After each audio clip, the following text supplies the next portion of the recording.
Welcome back to the Iron Sights Podcast. I'm super excited for my guest today. His name's Justin Lee. Justin, welcome to the show. Thank you, Scott. I'm stoked to have you. You've come in from quite a ways away. We're basically the right coast is where you're coming from. Not quite, but almost there. We're on the left coast here in California. I got connected with you and your company, QORE Performance, through a good buddy of ours who's across the pond, deep in Germany, actually. And the guy behind Redbeard Tactical. And so just a shout out to the Redbeard Tactical guys. Whenever I talk with them, they are very much about understanding and helping people to understand specific equipment needs. Also, they do talk some tactics stuff and whatever. But more importantly, they talk about, hey, how do you evaluate this stuff? We're going to evaluate it. We're going to give you our feedback so that you can make a more informed decision. And one of the things that, we had a conversation over the phone about was QORE Performance and what you're doing on the thermoregulation side of things for, let's just call it the operational athlete. That's kind of the term that I think about. The word operator always gets people's, panties in a wad. Yep. But you are working with operators. And so we got to talking about it. And when I connected with you on the phone, we started to make some connections and put some pieces together in terms of where the products come from, but the research and the science behind it. And I was like, this has to turn into a podcast, because for me, I obviously nerd out on the human performance side. And I wanted to try to make that connection for people out there that are trying to be that operational athlete, but not just for those people, for people that may not understand this concept of this topic, because what you're bringing to the table, both from your knowledge, depth of knowledge and experience perspective, but also the science that is very well documented in terms of what we can do to, let the cat out of the bag here a little bit, cool the body, right, to get a higher level of performance, both in the short and the long term, is pretty remarkable in terms of what the data shows.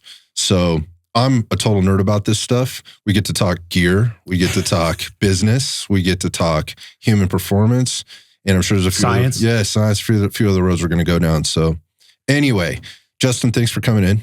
I'm stoked to talk to you. Let's find out a little bit more about you, kind of where you came from, and we can work all the way up to QORE Performance. Absolutely. Well, first, thank you for having me. So very humbling, and it's an honor to be here. So I'm very excited about this. That first phone call was super exciting, right? I think anytime you bond with somebody else where you share a lot of deep things in common, right? Human performance is one of the things, right? You don't meet tons of people as general populations go that are like, oh yeah, that's my rabbit hole, right? I love it. So it was super fun. I think I said what we should have done was actually recorded that phone call, because we had gone so deep into a couple of spots. I know not everybody would probably get enjoyment and entertainment out of that, but just the nerds. Yeah. So anyway, but yes. So thank you. It's a real pleasure to be here. So to answer your question, this is actually the state where I was born and raised. So quite a bit south of here in San Diego. The kind of QORE Performance journey starts, you could say, like growing up as a below average athlete and very much a below average student, right? Especially in California, the only Asian kid in every school I ever went to who couldn't do math. Oh, okay. Oh, no. I didn't let you finish there. No. I was like, hold on a second. Okay. Right. No, couldn't do math, right? Couldn't play the piano, can't play the violin, right? There was no pathway for me to become a doctor or a lawyer, right? Yeah, gotcha. It just wasn't happening. My dad was a C engineer, and who built a company in California. But that's kind of where the genesis of QORE Performance starts. And people be like, what does, being a C student and a below average athlete have to do with any of this? You guys are just talking about human performance. And it's because I've really lived my whole life as an underdog trying to build and create competitive advantages, because I wasn't born with a ton of them. So I had to build them or find them some other way. Mm-hmm. And I think it kind of started, if you will, if you want to really trace the QORE Performance journey back to like its actual genesis, it would be when I was working, quote unquote, right, for my dad's company when I was 10 years old. All my friends are going to the beach. And I thought that because my dad owned the company, like I'd be going in and like, I'd have an office and I'd get all the boss's son's privileges. What I didn't realize is this was my dad's way of teaching me of, legally beating entitlement out of me. Got you. And so I get there and I have to sweep the warehouse. And then I learned that there is like, they have a 33,000 square foot warehouse. I got to sweep it with a dustpan and a hand broom, right? Not like a big industrial, push broom or something. Oh no, right? This is hands and knees, right? 10 years old, 33,000 square foot warehouse, Gotcha. Sweep it, right? So they also have a whole office, like maybe 2 times the size of the studio, that's filled with, this is like 1990, 91, right? So it's filled with dot matrix printed sales reports. Okay. So you and I are old enough to know that those things were all connected sheets of paper. Okay. Yep. And when you print out that sales data, it's proprietary information. So somebody had to shred it. Okay. So they saved it for me. Now this room is filled. Okay. So I start shredding this paper and I'm like, this is going to take me forever. So there's this tiny little trash bag at the bottom of the shredder. And I mean, it's like, it's a small office wastebasket, right? You fill this thing up in 10 minutes. Right. So I figure out very quickly, like, this is a really inefficient process and I have to figure out a better way to do this.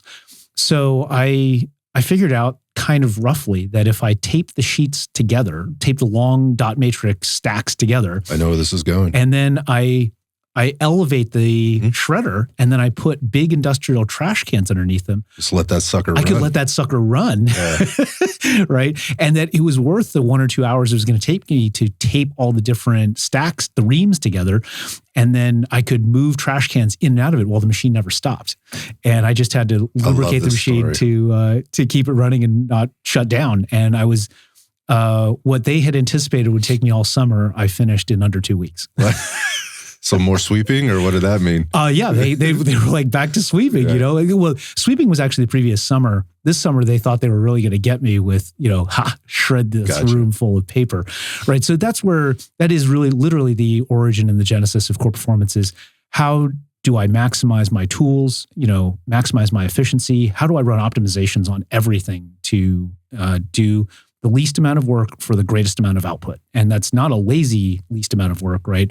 That is a preserve bandwidth, preserve calories, et cetera, to maximize output on as many different things or, as deeply as possible, depending on what the task is. And that definitely resonates for me when we're talking about the human performance side and kind of what I do in the fitness business and trying to give somebody the minimal effective dose to get the maximum result of whatever it is they're trying to do, which then includes recovery times, right? Nutrition, all the different components that go into that. And in your case, there's a little elevation, there's a little Scotch tape here, right? There's, making sure the machine is taken care of so it doesn't break down. Modular trash cans, right? So you swappable trash cans, right? A lot of concepts that are similar to firearms. It's problem solving. It's problem solving. And it's problem solving a unique situation, right? What is my job task? What do I have to do? I love that. So it's perfect actually, and gives me a lot of, I think it fills in some gaps, right? We'd had a conversation in the van on the way over here and we obviously talked on the phone and whatnot, but that's what I love about people from the commercial industry coming in to solve problems for people. Because sometimes if you're coming from the institution, you feel limited or in a box with regard to how you can solve that problem. You're just not looking outside because you maybe haven't been exposed to it, or you just haven't had the experience to have to do it on your own, or you've been handed a manual or you a were guide. told not to. That's what I mean. Yeah. So it's a guide. This is the way we do it. This is the SOP. And nobody ever questions that. It's just like, okay, well, I punch in, I perform the SOP for the day, I punch out, I get paid, whatever, I get promoted for that matter, if I do that for long enough. And we really haven't challenged anybody with anything. And obviously that type of, going back to you and kind of where you're coming from, the outside third parties that can come in, it drives this innovation of like, well, how do we really make this great without the restriction or the limitation, both I think internally or extrinsically? Totally. Yeah. That's 100%. Boxes can be good, right? They can set certain people up for success and they can limit other people. 100%. It just depends on kind of who you are and what your objective functions are. Yeah, there's a place for everybody in this process, right? Because once the process then to be very efficient happens, well, then we need some people and maybe we need some computers and some infrastructure to make that process happen. There's a place for everybody in this. Okay, cool. So you get some good character building experiences and some life experience, right? And then what happens? Yeah, so that was all in San Diego. I graduated, went to college on the East Coast, in Washington, D.C., and then graduated there, came back to the West Coast. At the time, California was a little different then, but I just missed California burritos and double doubles too much. It was just too much to give up. Well, there's San Diego burritos too, by the way. Correct. Which are, if you've not been there, you don't know. If you know, you know. Let's just leave it at that. That is 100% accurate. Only California natives know that, So yeah, then came back. I worked for Oakley. That was my first job out of college. Okay. Phenomenal. Very innovative. Company. Yeah. One of my childhood heroes in terms of entrepreneurs, Jim Gennard. I have still really good friends that work there that have been a career inspiration, thinking differently, inspiring, just an amazing place. I was way out over my skis. I was a terrible employee. I got fired like a year later, and rightfully so. I should have been fired way sooner probably. Which is probably why Oakley does as well as Oakley does. Like, if you're not performing, you're not doing the thing, like there's plenty of people in line that probably want to do that. I think, there was definitely, they had their pick of the litter, there were Ferraris in the parking lot, and those were not Ferraris from Oakley compensation, right? Those were Ferraris from people who had already had successful businesses, and they came to work at Oakley because they wanted to. Yep. And that was a very unique place to, right? It was probably like Google and Apple are today, right? In terms of people go there because they want to be around the best people, or maybe it's OpenAI now, right? They go there because they want to be around the absolute best people in the space. Yeah, there's some status there too, man. Oh, there was definitely status there for sure, But I also realized the limitations of school then, and that was when I realized like going to school was a complete waste of time because I was applying lessons that I had learned in school, and it made me a terrible employee. What I should have done is just gone in and worked the way I worked at my dad's company, and I would have been a much better contributor to that team. Got you. All that work dad put in, man. Yeah, he was trying, Yeah. So fast forward that to after I got laid off, I started a little paintball store because it was kind of what I knew. That was my first business, and it was an absolute dumpster fire. And then I had an opportunity to go into commercial real estate. I took over a company that was going bankrupt. This is about 2007, 2008. We turned around. This was my first. That was an interesting time. Interesting time in real estate. So this was my first real company, and we had, I don't remember how many tenants, a lot, well over maybe 100 or 200 tenants.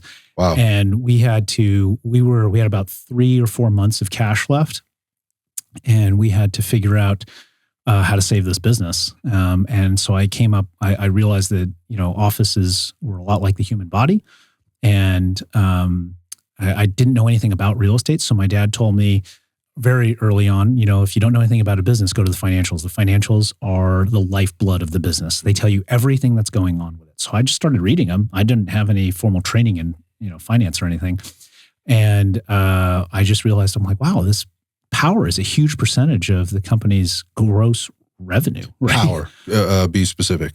Energy, utilities. Energy costs. Yeah. Got you. So in that company's case, San Diego Gas and Electric, literally electricity and gas and natural gas. Ask me how I know about this. Yeah.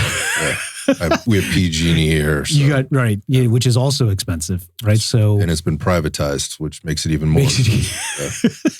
So our power was about 37% of our gross. And then I started. What? Yeah. So then I started reading the leases, and I realized that the company was running on something called a full service gross lease, where the tenants write one check and the landlord pays all the bills. Okay.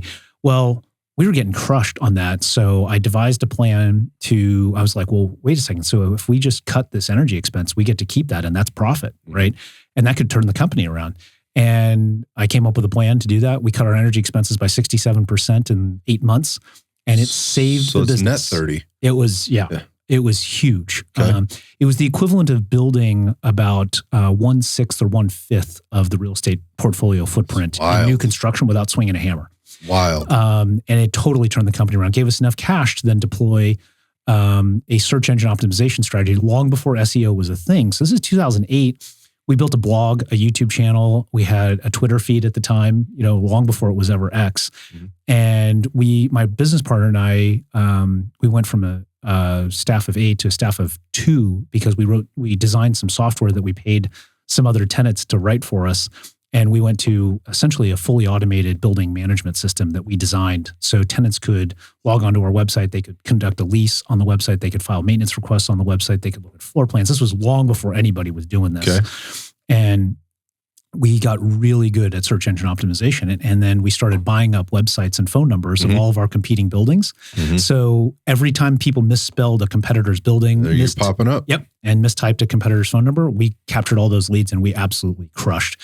I sold that company to a very large REIT, a real estate investment trust for anybody who's not nerding out to to real estate businesses in August 23rd, 2011. And then while I was doing that, I was also with the San Diego Sheriff's Department. Gotcha. And so that's how the QORE Performance thing comes in, is that we were on a call out in July 2011. And we were looking for a armed suspect that had better training, better fitness, and was better armed than us. Short story long, I was recovering from a CrossFit injury a couple months earlier, and I remembered the study done by Dennis Grahn and Craig Heller at Stanford, and they figured out that if you add certain amounts of cooling to the body during and after intense exercise, you could beat anabolic steroids. And I was like, man, I'd kill for like 1% of that benefit, out here for 100% or an infinite gain in mobility. Because what they invented was called the Stanford cooling glove. Yep. And it's hyper effective, right? There's tons of peer-reviewed research out there on it, but you have to plug into a wall. And that's just not practical for anybody. Right. So let's time out for a second. Mm-hmm. So because the cooling mitt or the cooling glove, I think it was later called the mitt, and maybe it's the glove. Mm-hmm. Now we're going back to like 2012. I believe something around there. Oh, I think 2003 is when they did the original research. Original research. Mm-hmm. And this thing starts kind of hitting the scene then. I think we have the Olympics that happened in France or Paris, right? I think it was the Paris. 49ers were using it. The 49ers were using it. So it's right up, and obviously the Stanford athletes were using it. You got a bunch of nerds up there, right? And rightly so. We're talking Ivy League school, tons of resources, tons of funding, and tons of great subjects to study. So that's literally right up the street from here. Totally. I mean, we are maybe 30 minutes from Stanford. So I remember when this research came out vividly, actually, because it was hitting the airwaves and what the airwaves looked like then. It wasn't, you had to go searching for it, and you kind of had to know like what was happening. You had to be looking for human performance research somewhere. And obviously Stanford being local and kind of close, it started to kind of hit the scene. And we actually started to see some of the pro teams use these, like the San Jose Sharks, which is the local hockey team, which is about 2 blocks east of us. I think the Oakland A's were also using it, right? And I'm sure the Giants were likely using it too. So it's starting to pop up on the radar. It was very misunderstood, but to me it made a ton of sense. What I couldn't put together at the time was the glove. Yes. Like, how's this working? And I understand it much better now, but I think it was kind of, for the science nerds, like they're going, oh, there's something to this. But for the majority of the athletes and the majority of the people, this doesn't make sense to me. And to your point, like I have to have the device, right? It has a cooling unit, and it has to be plugged into a wall. How practical is this for me? You got to put an ice slurry into the cooler, right? Runs a pump, and so if you've ever had for people that are trying to relate to this or trying to kind of picture this in your head, if you've ever had a knee surgery or shoulder surgery, immediately following that surgery, they're going to give you a cooling system. It's basically a sleeve or a cuff that goes around your shoulder, or your knee. It runs through a cooler, right? It kind of looks like a kegerator, kind of thing. Hums at you. Yeah, it hums at you, makes a bunch of noise. It's highly inconvenient, right? You got to slug this thing around, plus you have to put ice in. It's super effective, right? But it's ideal in a surgical recovery application, which is how Polartec does it, right? Gotcha. It's definitely tougher in a immediate workout recovery and or operational capacity. Right. So obviously world-class research, game-changing, right? I just was like out there in the middle of the Southern California desert, like, how do I get that out here? Out here. Right. Mm-hmm. And so that's when my head went to TCCC. We had recently taken it. Short story long, how do you prevent heat injuries or hypothermia? You apply cooling and heating elements to the pulse points. What are pulse points? Superficial vascular exposures, ulnar radial on your wrist, brachial right in between your bicep and your tricep. And the most famous one that most people know, right, the femoral inside your inner thigh. where any doctor or nurse listening to this will know this, or a paramedic, right? You nip that thing even on the operating table and you can die. Big trouble. Big trouble, right? Tons of blood flow close to the surface of your skin. So if you put heating and cooling elements here, you can treat heat injuries, right? Cooling the blood, which goes back to the core of the body, which brings down core body temperature in short. Exactly. Right? Yep. In short. So I was like, well, that's already a known, proven, well-established, and highly distributed, absolutely prolific medical science, right? It is the definition of established medical science. It goes down to EMTs and first aid CPR certifications. I mean, it is proliferated down to the lowest possible level. So I'm like, well, what if we took that and then we just figured out a way to mobilize it where you could still be operational? That's when we came up with our first invention called TCCC base layers. And it's exactly what it sounds like. It's just compression base layers that have pockets over the pulse points. And we have that product today on our website, which is known as Ice Sleeves. We've isolated it down to just like the most usable form factor. We put that invention on Kickstarter in December of 2015. Army found us in January of 2016. Wow. Asked us if we'd be interested in working with them to tweak the engineering of our product. And we were like, what do you mean? We've been tasked with finding tech startups that are working on big Army problems. And of course, my business partner and I were like, what big Army problem are we working on? And they were like, body armor cooling for soldiers. And we're like, oh, okay. Cool, right? Hey, would you guys be interested in looking at our research? We need 10 times the power. We're familiar with your engineering and your science. We know it's sound. It just needs a lot more power, 10 times the power. And we're like, gosh, how are we going to get 10 times the power? They're like, we haven't even gotten to the fun part yet. It can't have any batteries, no moving parts, no electrical components. It has to work with 100% of the existing inventory, males, females, and it can't add any weight to the warfighter's kit. And we were like, holy cow, okay, well, you got a new periodic table to go along with that, right? Right. They did not, unfortunately. Some kind of nuclear power plant that fits in your pocket? Did you guys invent fusion, right? We have what is the thing from Iron Man, right? The little reactor. No, don't have any of those things.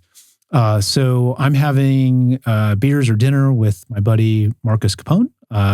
So he used to be at DevGru, and he had just gotten home from Afghanistan. And he tells me, he's like, Justin, your base layers, they remind me of what we do overseas. And I was like, what's that? He's like, we take bottled water, we freeze it, we jam it in our plate carriers and our pants pockets before we go outside the wire. And then as our body heat melts it, we drink the water. And that's when I had the idea for the IcePlate.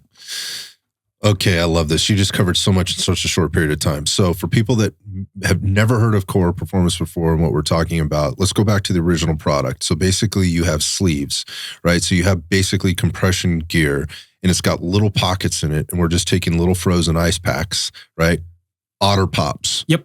Exactly. So that they're very moldable, right? They're flexible. And they're small. They're small, right? They're easily put into a freezer or to a cooler or whatever to get frozen or get cold, and then they're easily taken in and out, and you can swap them out. And you're basically wearing this stuff all over you, so you kind of look like a pillow pack, right? Back then, yes. Yeah. So, I mean, we actually have those in here. We have heat and cool that we throw either in the freezer or in the heating bin over here in the treatment room, for the same thing. So it's basically like a blanket, right? That's either cold or hot. So it starts there. It goes to the questions from, the Army, like, hey, we could use your help here. But let's talk a little bit about the power component here, right? Because you mentioned something there, people that may have gone over people's heads. Well, if anybody's ever run their air conditioner, right, they know how expensive it is to run that air conditioner because it costs a lot of money to take hot air or heat and make it cold, right? Yep. So you're being tasked with, we need this to get cold and stay cold, but you're not going to get any external power to do this, right? So then this comes to the Marcus Capone conversation where they found a simple solution to, we just take our little 16-ounce water bottles, we freeze them, we throw them in our kit, we then drink that after it's been melted, and then we can crush that up or whatever and throw those bottles out, and so it's disposable, and it cost us nothing to do that. Yeah. It cost us no power. They had to carry the drinking water anyway. Anyways, yeah. So they're carrying their drinking water and they're getting a cooling system. Yep. So this leads to the first product, which again was IcePlate. The first product was TCCC base layers, but that leads to IcePlate. Sorry, the IcePlate. So what was the IcePlate? So the IcePlate was just our idea to reshape the water bottle to capture the behavior that Marcus and everybody else, apparently in Afghanistan and Iraq was doing at the time, which was, hey, freeze the water, freeze your drinking water, right? Get more than one benefit out of the drinking water you already have to carry. So we created IcePlate, which is the first water bottle shaped like an armor plate. And at the time, it was shaped like a medium SAPI plate, 10 by 12, very rudimentary, flat, right? But it would fit under your plate carrier, and it would be flat and thin. So it's basically, it would be like, for people to conceptualize this, effectively looks like a camelback bladder or so like a platypus bladder or something like that, but it's shaped like a plate. So it has a tube. It has a drinking tube. It has a drinking tube with the mouthpiece and whatever similar setup. So you got a fill top, right? And you got the tube coming out the bottom. It starts frozen. It ends unfrozen. You get to consume it. Yeah, exactly. Right. It starts frozen. As your body heat melts the ice, it creates cold drinking water. And that phase change process where the water converts from solid to liquid, ice to water, that actually is absorbing a tremendous amount of body heat, right? So we create, humans are inherently inefficient when it comes to energy and heat. Very. We are extremely versatile, right? So that's the price, right? Every engineering system has trade-offs.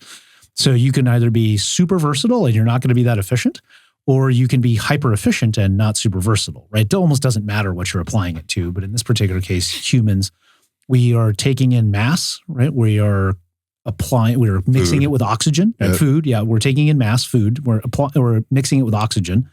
And then we are basically creating a chemical reaction inside our stomachs and our... It's like a nuclear reactor of sorts. Right, or a fire, right? Mm-hmm. Yeah. And that energy is then moved to our muscles and used to create motion. And our brain, and our respiratory system, and our the whole cardiac body, system, right? Yeah. The brain, as you know better than I do, right, actually consumes a tremendous amount of our power. People don't get that. Yeah. I mean, when you look at like carbohydrate consumption and what the human body does, people always think muscles without the carbohydrate. Go ahead and not taking carbs for a couple of days and see it's how not that good brain, for you. See how that brain fog feels. Right. You need fat, you need carbs, right? And you need all this stuff because your body consumes a tremendous amount of energy. We need 100 watts a day just to live, right? That's like just basic stasis. It's nothing fancy, right? And if you want to do anything, it's quite a bit more than that. Right. So once you start putting demands on that goes up exponentially, obviously, based on the human. Yep. The individual components. How big is that? How big is that person? What is that? Is how much muscle mass are they carrying on their frame? What is the intensity and the duration of that activity? There's a cost to all of this. Absolutely. And thank you for walking through that, because I think this is where people kind of get lost. They're like, I still don't get it, man. I understand that I would probably feel a lot more comfortable if it was hot outside and I had, some ice packs. That would be cool, but I'm still not getting it. Right. So. And that's the thing. Most people think of cooling and thermoregulation as comfort, right? Oh, I'll be more comfortable if I have. Right. And it's not common for, it's become more common. Hopefully we've had some small impact on that to connect the dots that thermoregulation and human performance are actually inextricably linked in a way that is far greater than most people understand. I agree with that statement. And we have Dennis Grahn and Craig Heller to thank for that, because really we didn't understand it before their 2003 study. Not well anyway. Certainly not at the level that they do. And now anybody can go to, Andrew Huberman's podcast. He talks about it a lot. Mm-hmm. Peter Attia talks about it. He's a Stanford guy. Huberman. Both Stanford guys, right? Huberman is a current professor of ophthalmology at Stanford School of Medicine. And I think Peter Attia is a Stanford-educated medical doctor, right? He was a surgeon. Yeah, I mean, Stanford is a wonderful place because it's the genesis for this just unbelievable discovery into how to hack the human body. And, at QORE Performance, we are huge believers that thermoregulation is the next night vision, right? It is the next hack to elite human performance. I love that statement because I agree with that statement. Now, people might be going, that's a stretch, man. Mm-hmm. Well, that's probably because you don't understand it. If you understood thermoregulation like you understand your nods, you would probably change your mind. So we need to, I think, to do this podcast respect, we should probably talk a little bit about that, because this is a true hack. This is not some pill, juice, tea, supplement kind of thing. This has an immediate impact, and the data consistently shows over and over and over how impactful or how important this is in terms of cognitive performance and physical performance, recovery. Yeah, your ability to go harder for longer, right, and then be able to do that again more frequently. Yeah, it's the math is super simple, right? We only use about 20% of the energy that we create effectively, for body functions, for motion, et cetera. The remaining 80% is actually burned off in waste heat. And it's that waste heat that has then the negative effects that negatively affect core temperature, negatively affect muscle recovery, negatively affect endurance, et cetera, et cetera. And that's waste heat is what we are addressing with Ice Flask, with IcePlate, with IceVents, with our entire ecosystem. Everything built around it or about it is built to address that waste heat, to prevent it from staying in your body and negatively impacting your brain, your muscles, your heart, et cetera, et cetera. Which then, going back to all that, those things are connected to the endocrine system, and in terms of metabolic regulation and efficiencies. We can get into maybe a little bit of that later without going to the weeds on people. Again, this is the nerd conversation I think you and I were having before without losing people. But the point of this is when the body temperature goes up or when it goes down, it has a dramatic impact on your ability to perform. Sans the grit and the guts and the mental fortitude that you have, that is certainly helpful and is impactful. But bottom line is, if there's a kryptonite to your performance outside of the basics, like you don't have enough muscle to do the thing, you haven't properly fueled your body. Let's say all things created equal across the board. You're fit, you're healthy, you've got the proper nutrition on board. If there's a kryptonite, it's going to be temperature in terms of your ability to perform, again, at the highest level for the longest period of time possible. That's a great way of putting it. Kryptonite might be the best description I've ever heard. Doesn't matter what kind of an athlete you are. I mean, and every athlete, those people listening out there that consider themselves athletes or have competed or whatever, they know what I'm talking about, right? Like anybody remember double days in football in high school, right? In the middle of August, right? Like you're gassed. It's not just because you're out of shape, right? Like that heat is in being covered in pads, your body's heating up. You're not used to that. There has not been an acclimation, and the acclimation is a thing, but you don't already kind of taking it back. You might not have that opportunity with some of the clientele that you work with, right? They have to be from this side of the world to the other side of the world in a completely different climate in a very short period of time. And that just isn't a luxury they have. Yeah. I mean, environmental adaptation and heat acclimatization are huge components to human performance. And certainly a lot of our customers, right, they train and live in North Carolina, or they train and live in Alaska or California, right? And then you have to go work in Iraq, Afghanistan, Syria. Not the same. A lot of people have been talking about Ukraine and Russia. At QORE Performance, we're big believers that like people are looking at the wrong conflict, but not for the reasons people think, right? It's not that we shouldn't study that conflict. You just mean in terms of learning about future of warfare? Right. Especially the future of warfare for the United States, right? We are focused where the Department of War is focused, which is the Indo-Pacific. Yep.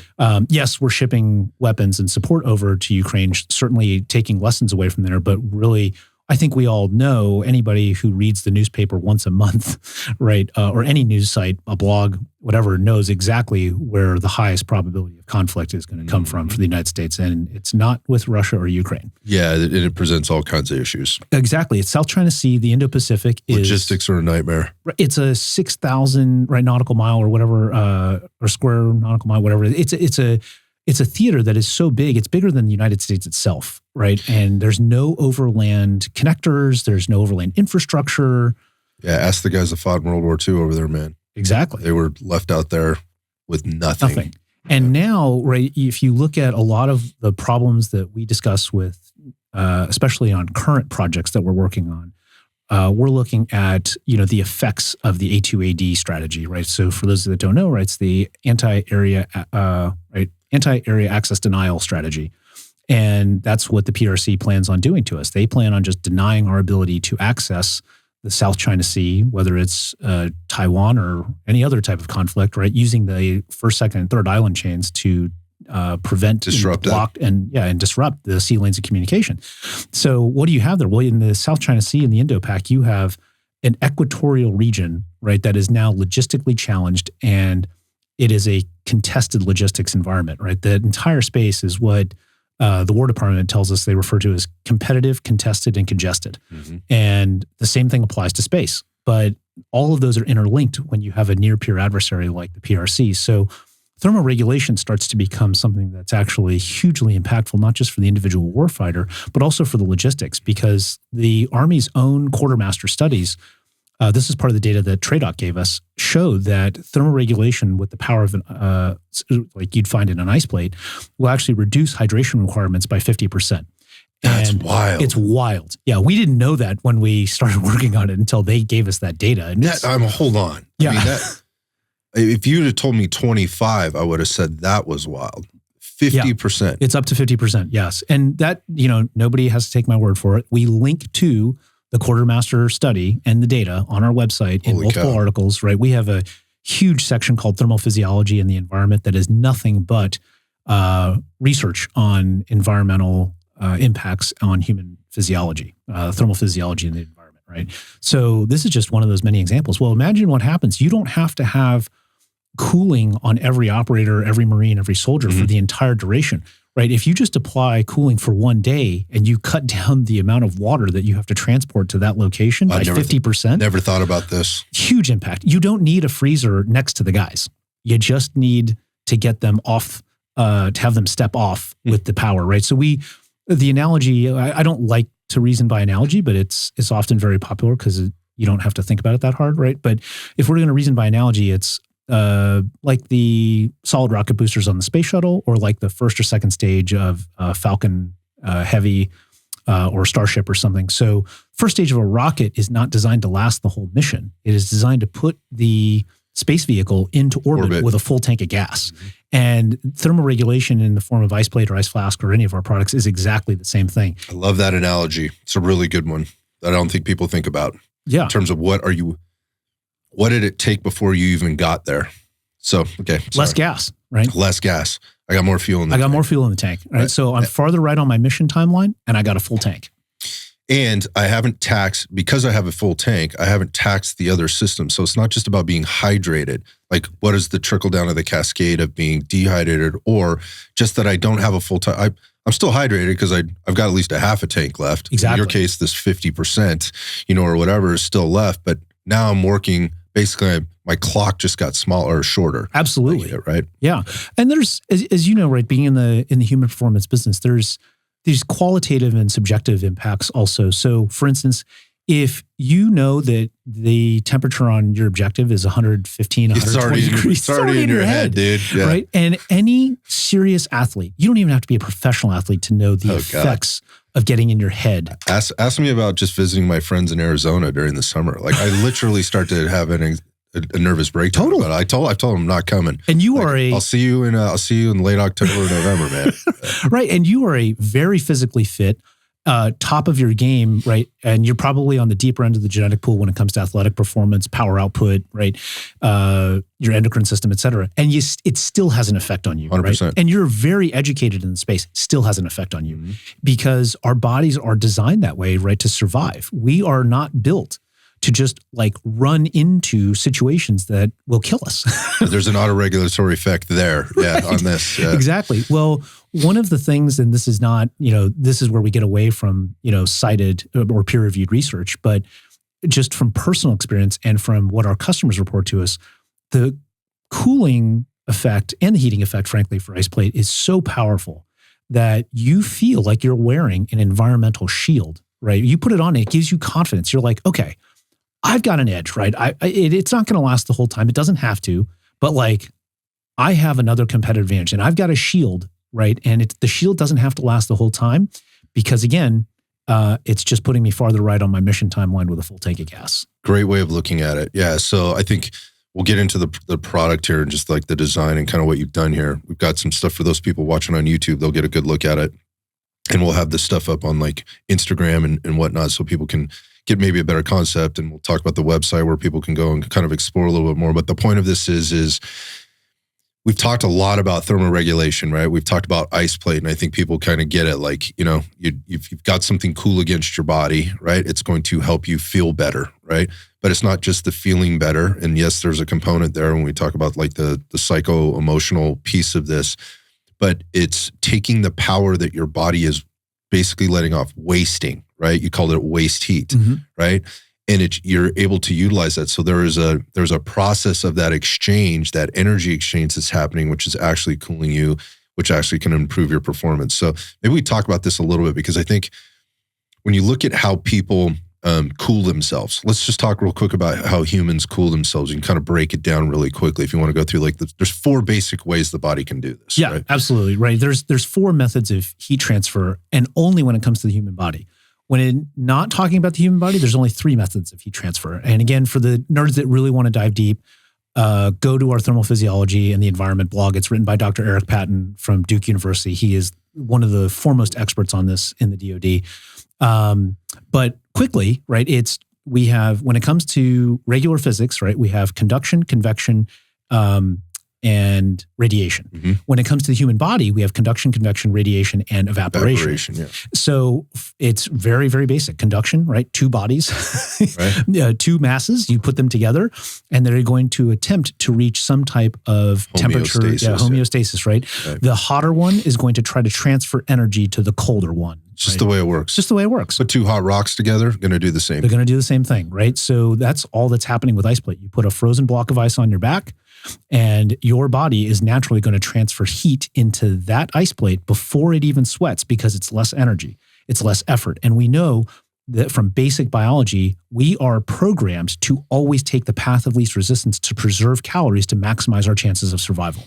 So that's conduction. Convection is your body, right, there's some type of air movement. A fan is really the best example for conduction. And then when... well, think about your oven, the convection oven, right? You turn that on, but there's a fan blowing that heat. And that's the movement of those molecules, right? That makes it more efficient. Makes it more efficient, and that's where you're dealing with the heat transfer. Mm-hmm. Radiation is exactly what it sounds like. Think the sun, right? So it's just heat is emitting from your body, and it's leaving your body essentially in energy waves that you can't see, right? And then evaporation is probably the one that we're all most familiar with, sweat. So your body takes water from your blood, what we know as hydration, and it reduces your blood volume internally. It moves that water to the surface of your skin, and then the water, now sweat, evaporates from the surface of your skin. And that phase change where the sweat or the water converts from a liquid on the surface of your skin into a gas removes waste heat energy from your body. Which the human body is an amazing thing, right? So when you think about what you just said, right, you just put it into one little kind of sentence right there with a few commas perhaps.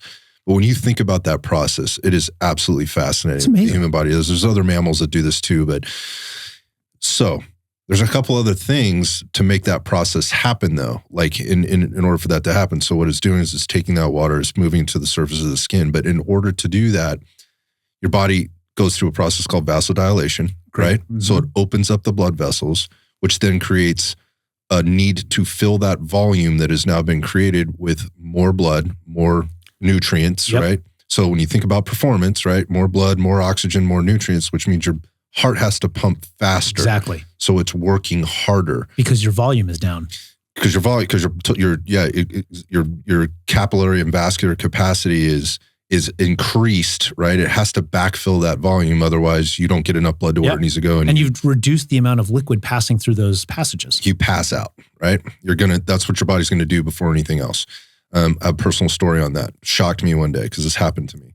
The second thing, or one of the other things that has to happen with evaporation is it can be incredibly efficient. When the outside conditions or any additional conditions that you put on the body, clothing, the type of material that you might be wearing. Armor, right? Wool, some of the like wicking type of materials, things like that. Cotton, Gore-Tex, right? Things like that trap heat in or don't breathe as well. Any kind of like rain gear, that kind of stuff. That all impacts it too. Also, things that you cannot control, which are going to be what's happening with humidity, right? Wind. Mm-hmm. So all of those things impact the efficiency level at which your body can cool itself, even when it goes through this miraculous process of actually sweating. Yeah, absolutely. I mean, that's the vasodilation is such a great point, and it's such an important nuance to maximizing human performance. It's critical, right? We don't realize that when we sweat, just like any engineering system, there is a price you're going to pay for that action, right? Well, when you sweat, where is that water coming from? You're dehydrating. You are literally dehydrating yourself, right? And that is how we become dehydrated. And so, right, yes, you nailed one of the most important parts, that the the cardiovascular strain that comes from this is really quite significant, right? And that's where we start to feel the fatigue and our mental faculties start to degrade and cognitive performance declines, et cetera. Why? Well, because you have to divert calories to do all of this stuff. Same thing happens when your body's trying to warm itself. 100%. Right? Mm-hmm. So there's the personal story on that. So I used to do, long time ago, for about 10 years of my life, I was heavy into triathlon, and at the time, it was called, these things called adventure races, yes. right? Mm-hmm. I don't know if you remember that. I remember. Used to do them all up and down the coast of California in the mountains. They were on Discovery Channel? They were on Discovery Channel. I never made the pro level. Nobody ever paid me to do it, but I certainly gave my best shot at trying to be competitive, and we did these like on teams. So I was on like 2- and 3-person teams. We go out there, and these were multi-sport event type of things. You would ruck, you would run. They were awesome. You would kayak, you would mountain bike, there was all kinds of stuff. Sometimes you would rappel. There was all kinds of stuff, and you had to go. There was also land navigation. So you were in all these different environments and kind of whatever. Well, we were actually here in Northern California, we were in Southern California out of Port Hueneme. So kind of think down there by the Naval Air Station or Weapons Depot or whatever it is. And it was the fall, and so it's California, so it's pretty temperate climate. But the water was cold. Yeah, that's Point Magoo, right? Point Magoo. That's exactly what we were off of, right? So we're paddling. This is late. It's kind of like late in day one. This is a 2-day race, so we were supposed to go overnight and whatever else. And we're paddling, and we were heated, right? Because the sun was up. We were at the time, you're basically wearing like very minimal clothing, right? You got your running shoes. You're racing. You're racing, right? Yeah. So you have what you need, and there's a box on the other end that you had pre-prepared to set yourself up for whatever the next stage was, which you didn't know, by the way. So you could get out of the kayak and have to run, have to ruck, have to ride, whatever the case was. Well, basically, I had all the equipment, but me and my team didn't have a boat, so we always rented a boat. And usually the promoter would team up with somebody you could rent a boat from. Those boats were waiting for you at the thing that you just, you told them you paid the fee or whatever, and you got the boat. Well, these were like, these kayaks is what they were. And we got inside this kayak, and we were winning. Like, we were at the front of this race. Like, this is like our 4th or 5th time. We've kind of figured things out. We're winning. And the next thing I know, this boat's getting tippy, and I'm recognizing it's filling up with water. There's a hole. There's a crack in the boat. And it was just a 2-man team this go around. So I'm sitting in the back because I'm the heavier dude. We're paddling around. It's getting real tippy, and I'm going, this thing ain't running right. Something's wrong. And thank God, so the Coast Guard was monitoring this thing. The lifeguards and Coast Guard were out there monitoring this because we were way offshore. We were pretty far offshore because we had to hit a checkpoint out there, a big buoy, and then come around. Anyway, long story short, boat tips over, and I'm in the water. I'm in that water like maybe 5 minutes. And I went unconscious. Whoa. Yeah, I've never fainted in my life, but the temperature change and my body trying to cool itself down or warm itself up, that's the only thing we can figure. But the next thing I know, I'm actually on the beach. They had pulled me out, put me on a paddleboard, got me on a boat, taking me to the beach. They've got me hooked up. You had to be rescued. I had to be rescued, which was a little bit damaging to the ego, but also very confusing to me. Yeah. Like, I was not prepared for this. Like, we had to wear life vests and things in the boat. So it wasn't like I was going to drown out there, but I could have. You can still drown in a life vest. But to me, that was a point in my kind of competition / human performance journey where I learned, like, holy shit, this is a thing, like, and how fast it can happen, basically, and not necessarily becoming hypothermic and going unconscious, but more what the body will do when it gets to that state. Yeah, right? It has safeties. Exactly. And so you don't have control over those. You can train through these things to kind of know where those safeties are and maybe come out of them and maybe try to push the edges a little bit. And you'll see that through, the drown proofing that some of these guys do in their trainings and whatever, so that you're aware of it. And so you don't panic. I don't even remember panicking. Like, I just remember I was just out. Yeah. And it was scary. Like, I was like, God, it can happen that fast. My point being is you don't have control over this. So again, going back to what's controllable and what's not controllable, if you can go into a situation with a little bit more control that gives you a couple of uptick points on your performance level, why wouldn't you want to be doing that? Right. Why wouldn't you want to take advantage of that? That's my tangent story. That's actually, I think that's a phenomenal story, because obviously if you were adventure racing, you were already like, how much room left did you have to get more fit? I'm guessing not very much, right? Yeah. Like, not very much. The other thing about this is again, I was probably already overheated. Probably. Because we were going so hard, and it was fairly warm out that day, and we were in the Malibu mountains and whatever. And you're exposed, right? It's kind of where we started anyways. Yeah, I was very fit. I was very, like, I have grit, like I have a mental toughness, like we were doing really well, like we were skilled, but that stuff was outside of my control. Yeah, you're not a potato chip eating champion. I was overwhelmed by it. And you're right. You're not a basement dwelling, couch commando. Well, you're out in the real world competing. Well, here's the other thing. What it did was, the impact of that was that we certainly weren't going to win that race now. Right. I was challenging them once I came back to, and they kind of got me warmed back up and whatever, and I felt great. But there was also a bit of an adrenaline dump, right, that happened at that point. They didn't want to let me race again. And so what I did was I left my partner hanging. We were on pace to potentially win, and I let him down. Yep. Right. And that from the ego perspective bothered me the most out of anything is that I wasn't available to do the thing that we were there to do, which we had trained so hard to do, right? We'd paid all these fees. This is not a cheap thing. Like, you have to make all these arrangements. There's all this logistics. It's a big deal. Else. It really upset me. Yeah. And that still sticks with me to this day. I hate that story. Letting your teammate down is such an important part of that. I think that, especially in today's world, right, we are so myopically focused on these 6.25 inch screens that we hold in our hands every day. Team has gotten to be a much harder thing to manifest in today's world because so much of it is about the individual. But I think that's probably one of the most important things about thinking about things like thermoregulation or your fitness or your nutrition. All of that factors into, can you deliver for your team when your teammates need it? Exactly. Are you doing your part? Or, are you going to just, are you going to mail it in? Right. And let them down. What are the things that I have done to prepare myself to not let my team down? And I think any team guy understands what that is, right? If the person who's done this, male or female, understands what that feels like. And if you've worked hard enough and you played hard enough at whatever the thing is, you've probably been faced with that at one point. Anyway, I didn't mean to take that too far on a tangent. I just want to go back to the thermoregulation thing, more specifically to how much control you don't have over things, but how much control you can have if you're informed about how to do it. So I think that's a great point. It speaks to exactly what we had talked in the van a little bit about, like, this doesn't even have to be about product at all, right? Because it's really much more about the philosophy of being a competitor, right? And the philosophy of being competitive, wanting to win at everything you do, and also the pursuit of excellence.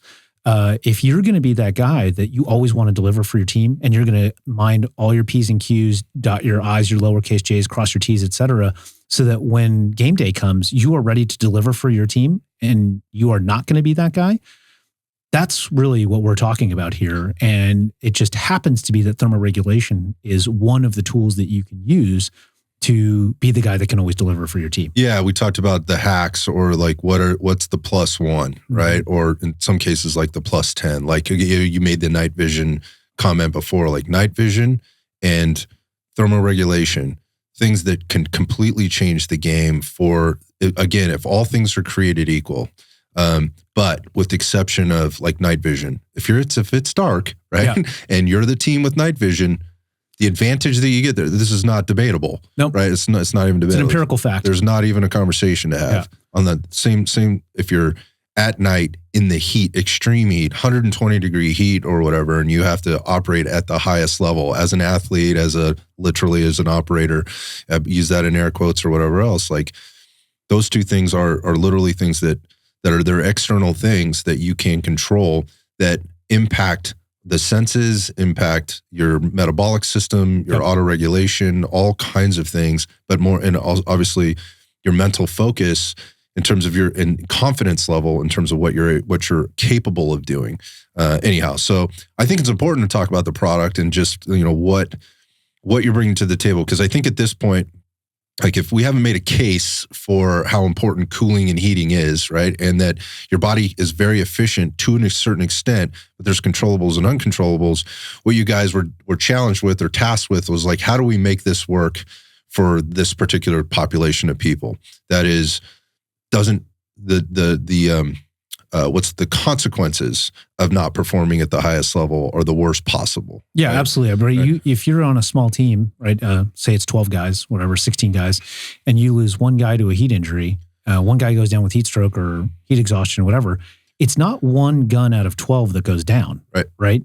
It's five. Somebody has to take care of that. Yeah. Exactly. Right. So you got one guy taking care of the guy. You got maybe one or two guys to carry the guy, right? At the very least. Now we have a team that has to come in and rescue that guy. Right. It's way more than one. Right. It's likely to be a minimum of 5, the casualty plus 4 people to carry, or 2 people to carry, 1 to care for, right, or administer aid, 1 to pull securities. I mean, however you break down the responsibilities, it's not one. Right. And that was all through something that could have been prevented. Right. Right. And we're all about preventive medicine. But, to your point, it's also not just operators or military personnel, right? We have the bigger side of our business is actually servicing industrial safety customers. So this is fascinating because I had no idea about this, right? Yeah, so most people don't. Until we got on the phone. Well, prior to getting on the phone, because we had scheduled a call together, I'm like, well, let me dig a little deeper into, because we had literally just been connected through like a text message or an email or whatever it was. And I was like, well, let me dig more into the company and see what they're doing. I was shocked. Like, I don't know why I was shocked because it made perfect sense once I kind of looked at it. But yeah, what you guys are doing for maybe we call this like the industrial athlete. Yeah. Mm-hmm. Folks that have to be in hot, environments and perform. And why would a company care about this is maybe the question that I would ask. And what are the applications that we're talking about here? Yeah. So like we can start with, why does the company care about this? And it really comes from the owners on down. My business partner, Ron Fowler, people can Google him if they want to, right? He cares deeply, as do I, about empowering the American economy and the American worker, and ways that you can do that, right? This is not to get into anything political, but like empirically, temperatures are going up, right? People can debate the cause of that, and that's for somebody else's podcast and different conversations, because that's where you get political. I'm with you. Yeah. But what is not political, what's empirically provable, is that temperatures are going up all over the world, and they're going up almost every year. It's very consistently. It seems to be a natural process. It's a very natural process. We're not going to go there. So if you have to deal with rising temperatures, then, well, what is going on in the world? Because humans it takes a long time for the human species to evolve, right? So temperature's going up faster than the human body's going to adapt. Perfect. Right? Yep. So how do you deal with that? And what are the economic impacts of that? Well, we have a lot of detailed analysis on our website for the guys and gals that want to go down the rabbit hole, but it's pretty intense, the negative economic impacts that heat has. Right? And it's anything from, what is the cost of air conditioning, right? What is the cost of air conditioning a large warehouse? What jobs can be air conditioned? There's actually a lot more that can't be air conditioned. Yeah, think about your roofer, your bricklayer, your construction worker. Your drive-through, right? Yeah, your drive-through attendant, right? When you go to get your coffee or go to get your lunch in the afternoon. Your fried chicken sandwich, right? Yep, exactly. There's also metal foundries. There's car washes. There's agriculture. There's all of these applications where people have no control over their environment. And frankly, the company doesn't have any control over their environment. So that's kind of happening on one end. On the other end, you have the thing that everybody's talking about, especially here, right? AI. Well, how is AI related to workers and heat injury? Hugely related. Because AI is consuming energy at a voracious rate, right? So much so that we are seeing Microsoft and Google, et cetera, look at retrofitting, building, and turning on their own nuclear power plants, right?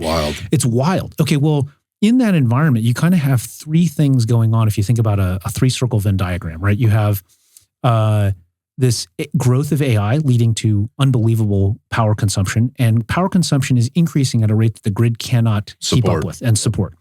Well, what else do you have going on? You have population decline in most of the developed world, which means that every worker that is working outside or in one of these industrial jobs, metal smelting, agriculture, construction, drive-through, final mile distribution, doesn't matter, right?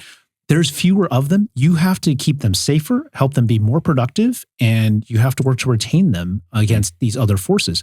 Well, those things also kind of converge that when you have this huge growth in power consumption with AI, is air conditioning a warehouse going to beat out the economic value of building a data center? Right. Probably not. It almost doesn't matter what's in that warehouse. So that warehouse is likely not going to have the economic horsepower to air condition that entire facility, 250,000 square foot. Right? It's a math problem. It's a math problem, right? Think a Walmart distribution center, a Costco distribution center, Ferguson Enterprises distribution. You're not air conditioning that thing, right? Not against Chat or OpenAI being like, I need, a gazillion gigawatts to power, 500 data centers and, 500 million NVIDIA chips, right? That's not happening. So you have to look at other ways that are much more efficient because the need and the demand for those services isn't going anywhere. Final mile distribution is only getting more important to our lifestyles, not less important, right? And then now we have kind of like the growth of trade wars and protectionist political,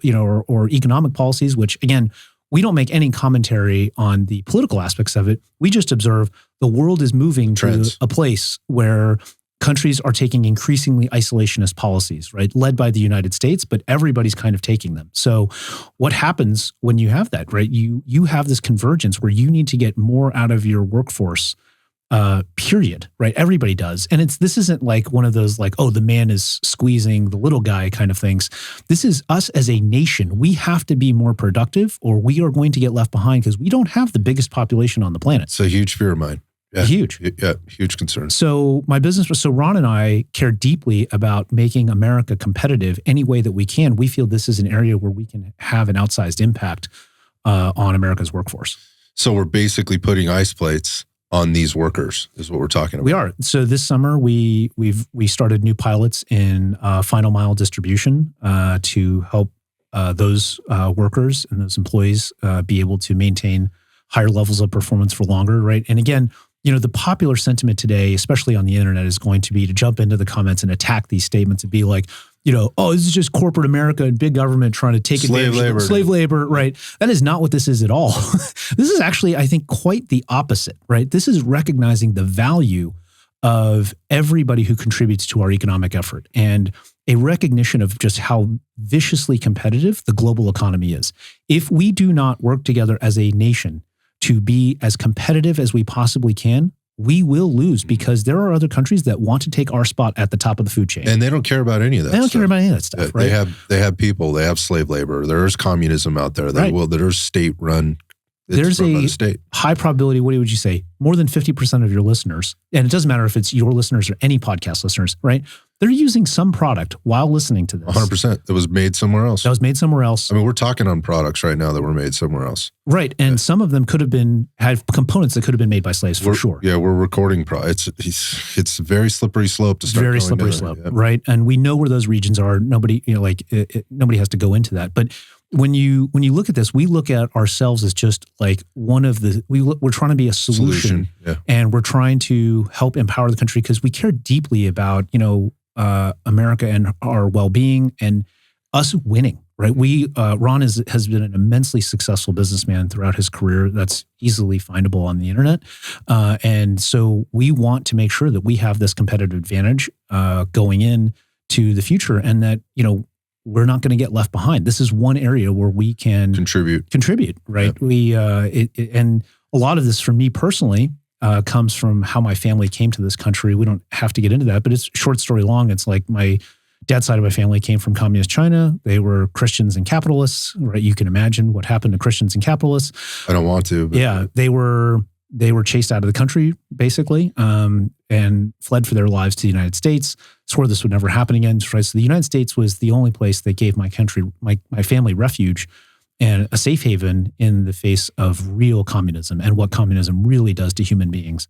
And it's not good. And so we have always felt, my dad raised me and I feel to this day a deep debt of gratitude to do everything possible to help the United States win at everything. Because if we don't, the rest of the world, I don't think cares about people the way that we do. Yeah. And no matter what anybody on the internet wants to say about, I want a 4-day work week or whatever, if you think that, you don't actually know what's going on and you don't realize how much these other countries want to take us out. And that's not like launch a nuclear missile at us, right? They would all rather be at the top of the economic food chain. I mean, we got BRICS working against it every day. Absolutely. Right? Yep. Right.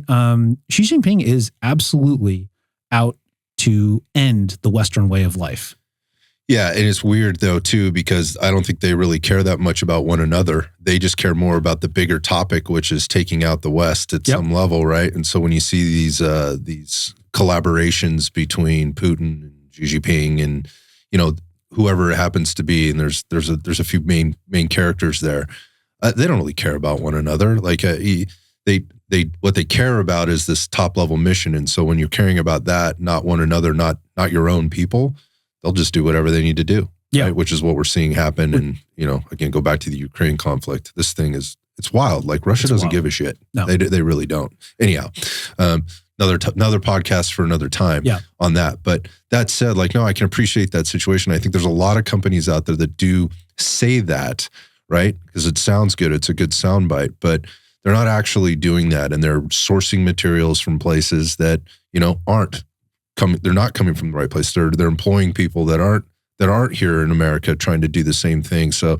that's one of the things I picked up was that is the North Star, right? When I began talking to you and kind of researching the company, and the companies that you're helping are those companies, right? That are also trying to do the same things. Yeah. And full disclosure, right? We don't make 100% of our products here in the US. It's so hard to do, man. Going back to that slippery slope, I get that, but we make most of them wherever possible, right? Again, there's in order to do the thing, sometimes there's that. It's the same way. Like if every camera in here and every mic in here and every recording device in here could be manual, we just simply have been left behind on that note, and it is what it is, right? So there's certain products that are mandated by OSHA that we're not allowed to make in the United States per the EPA, which is crazy, right? Only we could come up with something that stupid, right? Stupid. We're going to mandate this thing, but we're not going to build it here domestically, right? So we do have to import those particular products from Pakistan. Yeah, I mean, I totally get Taiwan, it. Right? But that doesn't go back to the mission statement, right? In where we're trying to move to. So, okay. Well, everything else, the key products, IcePlate, IceVents, we all make here in the US. Yeah. Okay, so let's talk about the products a little bit more. So bringing it back to, kind of where we started with this and your original kind of epiphany with I wish I had this in this particular situation. So if we're talking about ice plates as it relates to plate carriers and people that are having to wear these things to do their job and that need to be able to perform and not just be capable, but be available to with that capability at all times and be perform at the highest level. Let's talk a little bit about this because there's been an evolution here at a lot of levels. Yes. So it starts with the ice plates, right? And then it starts to evolve based on the research, the R&D, right? The feedback, the teaming, the getting out boots on the ground. Hey, how do we make this better? Going back to Marcus and his, hey, we're just we're stacking frozen water bottles in our stuff here. Yeah. So, I mean, we were connected by a friend that helped invent one of those products, right? Redbeard Tactical, the ice flask, the product I'm holding right now, is the vision of Redbeard Tactical. He came to us. I didn't know that. Yeah.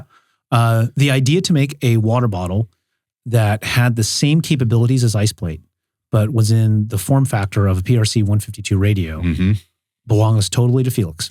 So you can stuff that in a thing that already exists. Exactly. Right? And that was his whole idea. He's like, the radio pouch is probably the most prolifically issued pouch across NATO that is not a 5.56 magazine pouch of some type. Okay. And everybody has one or two or five.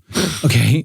But there's no real good way to carry, right? If you take a Nalgene bottle, it's a cylinder. It's a beautiful product. I got 100 of them. Yeah, we all do, right? It's a great product, lasts a long time. But it's a cylinder. Cylinders are very strong. They're easy to manufacture, but what they are not is a good fit with the human body. Right. And Felix recognized this from his extensive experience in the field. Yeah. And so he came to me one day and he was like, Justin, have you ever thought about making an ice plate, but in the shape of a 152 radio? And I said, no, I have not. Has your company ever thought of it? No, we have not. And he's like, well, would you be open to doing it? And I was like, sure. Yeah. Do you really think that could be helpful? He explained his rationale. It's compact. It's universal pouch system, right? It could be very expensive. You could have it up against your body. Guys are already wearing radios up against their bodies. You could get conductive thermoregulation that way, et cetera. I mean, there were all these great reasons. Close to the core. Yeah. You could put it a lot of different places. Storage density was phenomenal. And I was like, yeah, I'd be really interested in this. So, we talked about it. And he's like, I don't want anything for this, right? I just want it to be real. Let's just do this. Let's just do this. Can you just make the thing? Right. And so we started on it, and it took us about 2 years to build this one. And we ended up inventing this thing that we call the friction locking system, which is what allows Ice Flask to lock into these wing holsters so that you can secure them either if you want them to be jumpable, or you can just have them lock with the friction locking system. Gotcha. So you can index them without looking. And it's this really, really cool system that has tons of different applications. So if we go back to this, like again, you get the cooling, but you also get the hydration. So you're decreasing dehydration while keeping your water on board. I'm just bringing up that point because, and again, this costs nothing. But I think for a lot of consumers out there, they'll be thinking, well, dude, now I'm just adding extra weight to my kit. Totally. Right? So can we talk about this for a second? Because I've heard this, like I've seen, so I have friends that use your products and they post about it, and I've gotten in the comments sections and people are like, well, how much extra weight are you adding to your kit? And I'm just like, bro, the force for the trees here thing is like, this is wild to me. So let's talk about it. Yeah. Well, I guess, if you are the one human in the entire history of mankind that does not need water to survive, then yes, you're totally adding weight to your kit. Yep. Okay. Now, for the rest of us mere mortals that do need water to survive, to do anything, you're not adding any weight to your kit. You're just carrying it in a different form factor. Yeah, because you're probably carrying water somewhere, right? It's either in an analogy, it's in some type of a bladder, that's in a backpack. A single-use disposable bottle, right? What else would you be carrying it in? Yeah, which also going back to those water bottles, they're not quiet. Nope. So and they're not strong. If working in a non-permissive environment, as they say, right, where they're not very strong, they do break, right? But they crackle, they make noise, they get attention, right, or whatnot, and there's not very much in there, right? Again, you're going to average one of those that's going to fit in in a side plate carrier or in a radio pouch or something. Where are you going to put it? It's a cylinder. Where are you going to put it? Yeah, exactly. And guys make plenty of pouches for Nalgene bottles now, but again, it's not the pouch's fault. The pouch is trying to tackle an inherently incongruent, geometry problem. Yeah, it's math. Yeah, it's math. You're trying to put a cylinder against essentially a brick. You're not going to get a lot of surface area contact there, and it's not going to be super easy to carry. So it starts here. Starts here. So again, there was the IcePlate, and then now we're working with these things. So this is now solving.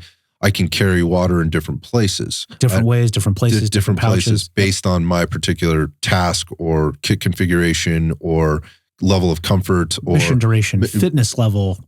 Right. Again, you're solving a problem. Yeah, and we're trying really hard to not lock anybody into one way of solving the problem. Yep. We're just creating a tool that you can use almost any way you want. There's almost no limit to the way that you could use IcePlate and IceFlask. It's really just a limit of your imagination.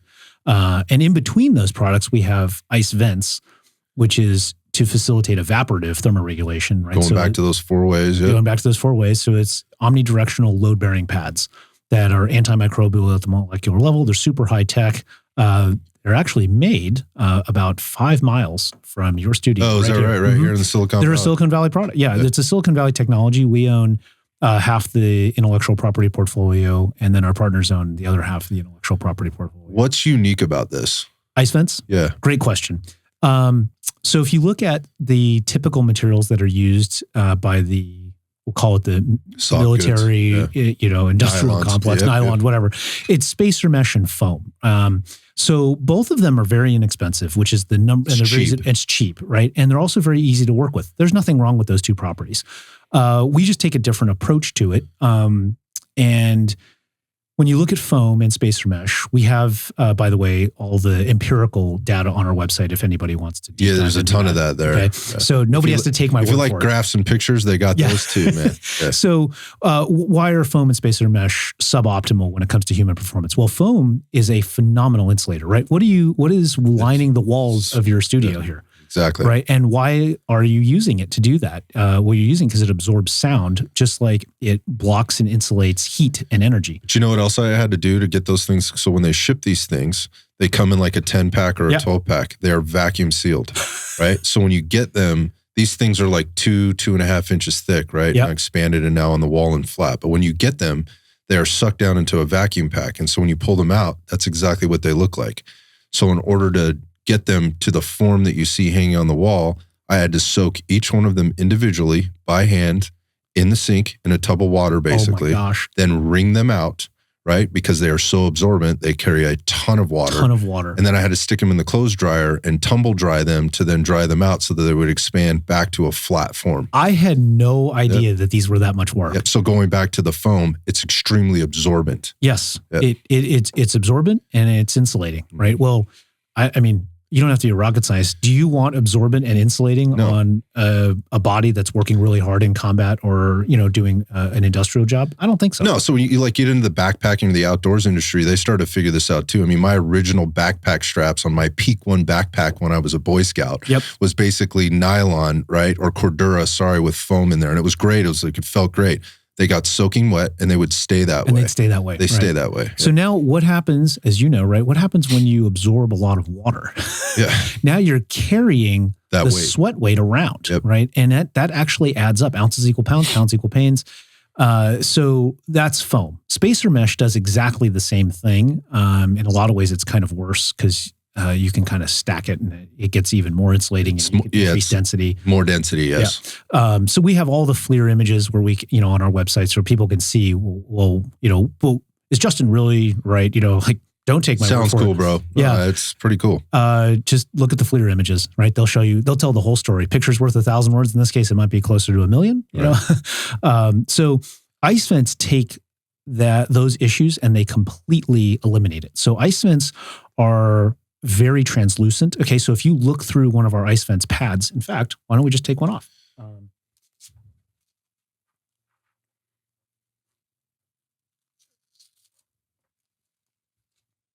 Okay, so there you go, Scott. You can hold that up to the light and tell me what you see. It's a honeycomb. Right? Light is able to go through that very easily, as you can see. So where light goes, air can go, because in our case, we are not using glass or any type of non-permeable membrane. Everything about IceVents is a permeable, three-dimensional honeycomb matrix.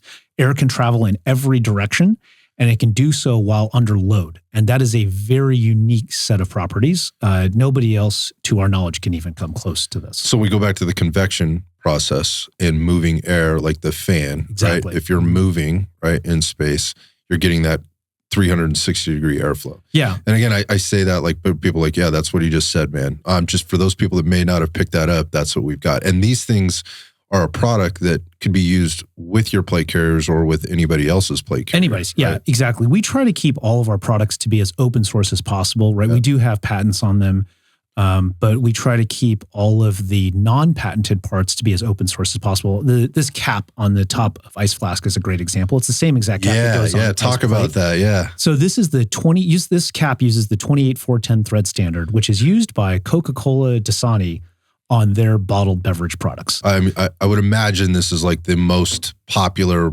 global mouth size on any bottle. It's the most prolific cap we could find in the world. We couldn't figure out, when we did the math and the research for this, we couldn't find a single company or standard in the world that produced more bottles and caps than Coca-Cola globally. When I think at the time it was something like 24 billion cases annually, and that was like 10 years ago. It's wild. It's crazy. Yeah. For you plastic people, environmental people, that should sit real well with you right now. Yeah. So it's, again, going back to the universal, cap, why did it get done? There was a very specific reason why that cap is that size. Yeah. Because if you lose it, it doesn't matter, right? You can replace it with like a 0.5 penny cap in a minute. Pepsi cap or Coca-Cola cap. Dasani cap will work. So IceVents are the same way. Do we optimize our products to work with IceVents? Of course, but we design IceVents shoulder pads, pontoons, catamarans, et cetera, everything to be universal.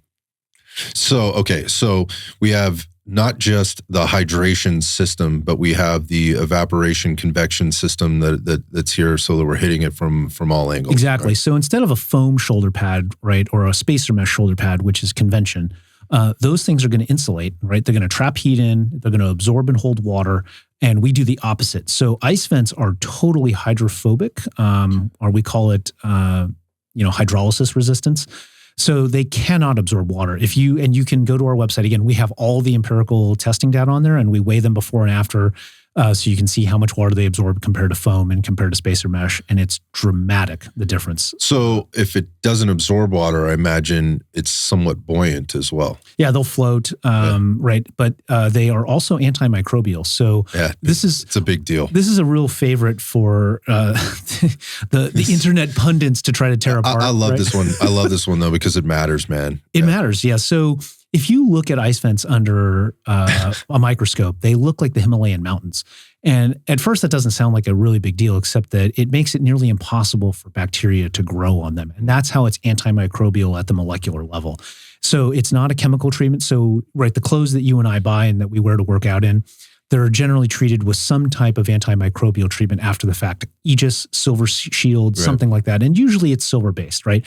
But they are chemical treatments in a sense, and they do wear out. Typically, the industry life is between 25 and 50 washes.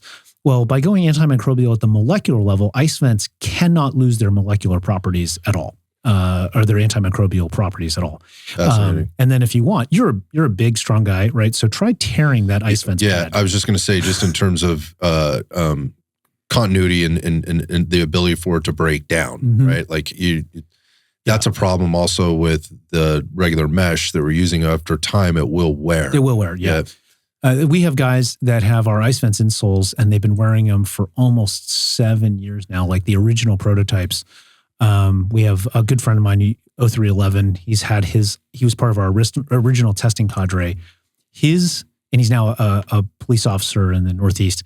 He is still wearing his IceVents insoles, and he's worn them every day on duty since 2018. Still wearing them. Yeah, and that's the thing. I mean, the whole buy once, cry once. Everybody's done that more than enough times. Like I've just made another $300 mistake. Like I thought this was the answer. This was the solution. So. Right. You're going to invest in the thing that's going to give you the return over time. Yeah. I mean, do we make the most expensive shoulder pad on the market? I think it's probably not close, know, but you're going to buy it once. Yep. One time. We used to sell, we discontinued the product, because it lasted too long. So insoles actually proved to be not economically viable. They have a rabid fan base, right? So, people email us all the time. Why aren't you bringing these things back, right? And we just told them, like, hey, we can't. There's not enough demand because they last too long. Yeah. You guys would buy 5 pairs. Yeah. Nice problem to have. And then you'd never come back, right? We can't keep the lineup. It's too expensive to do that, unfortunately. But we used to get a lot of customer service complaints like, why are your insoles $55, right? And it's like, well, you probably don't realize it right now, but about 5 years from now, after you've gone through 10 pairs of Spencos, okay, you're still going to be on your first pair. Superfeet or whatever. Yeah, Superfeet, right, at $40. You're still going to be on your first and only pair of IceVents insoles at 55. Yeah, you only know unless you know, man. Yeah. I get it. I get the economics on it. That's unfortunate.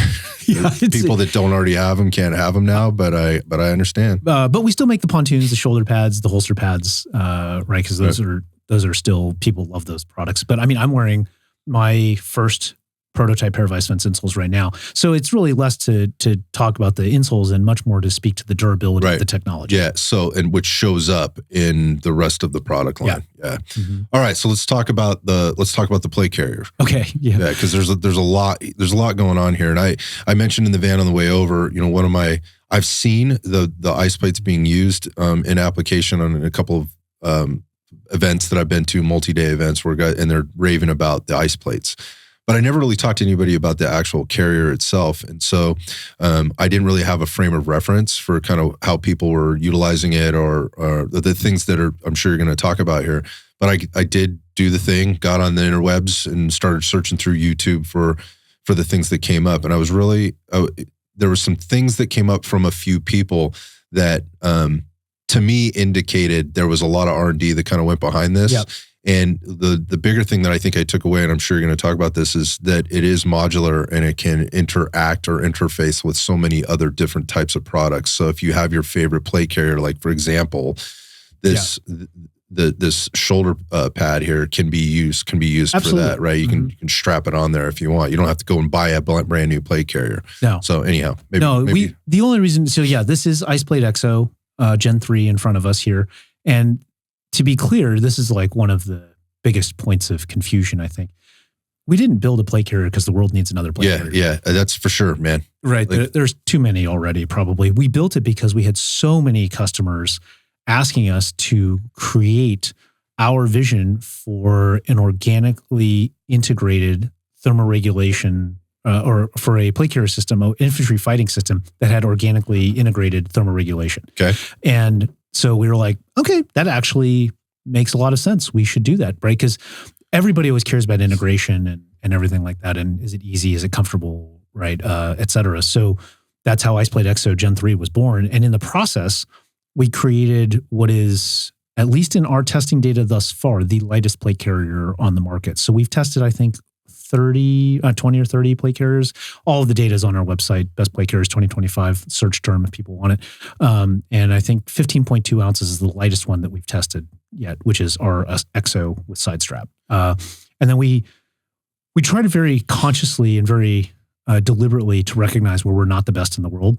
And we partner with companies that are the best in the world at what they do, right? So in this case, the best cummerbund in the world, we feel, is the Axle Equinox and with the SPC tubes adapters. So we partnered with Axle. So EXO plate bags come with Axle Equinox cummerbunds if you want it. And then placards. So we do not make the best placard in the world. We don't even make pouches by design.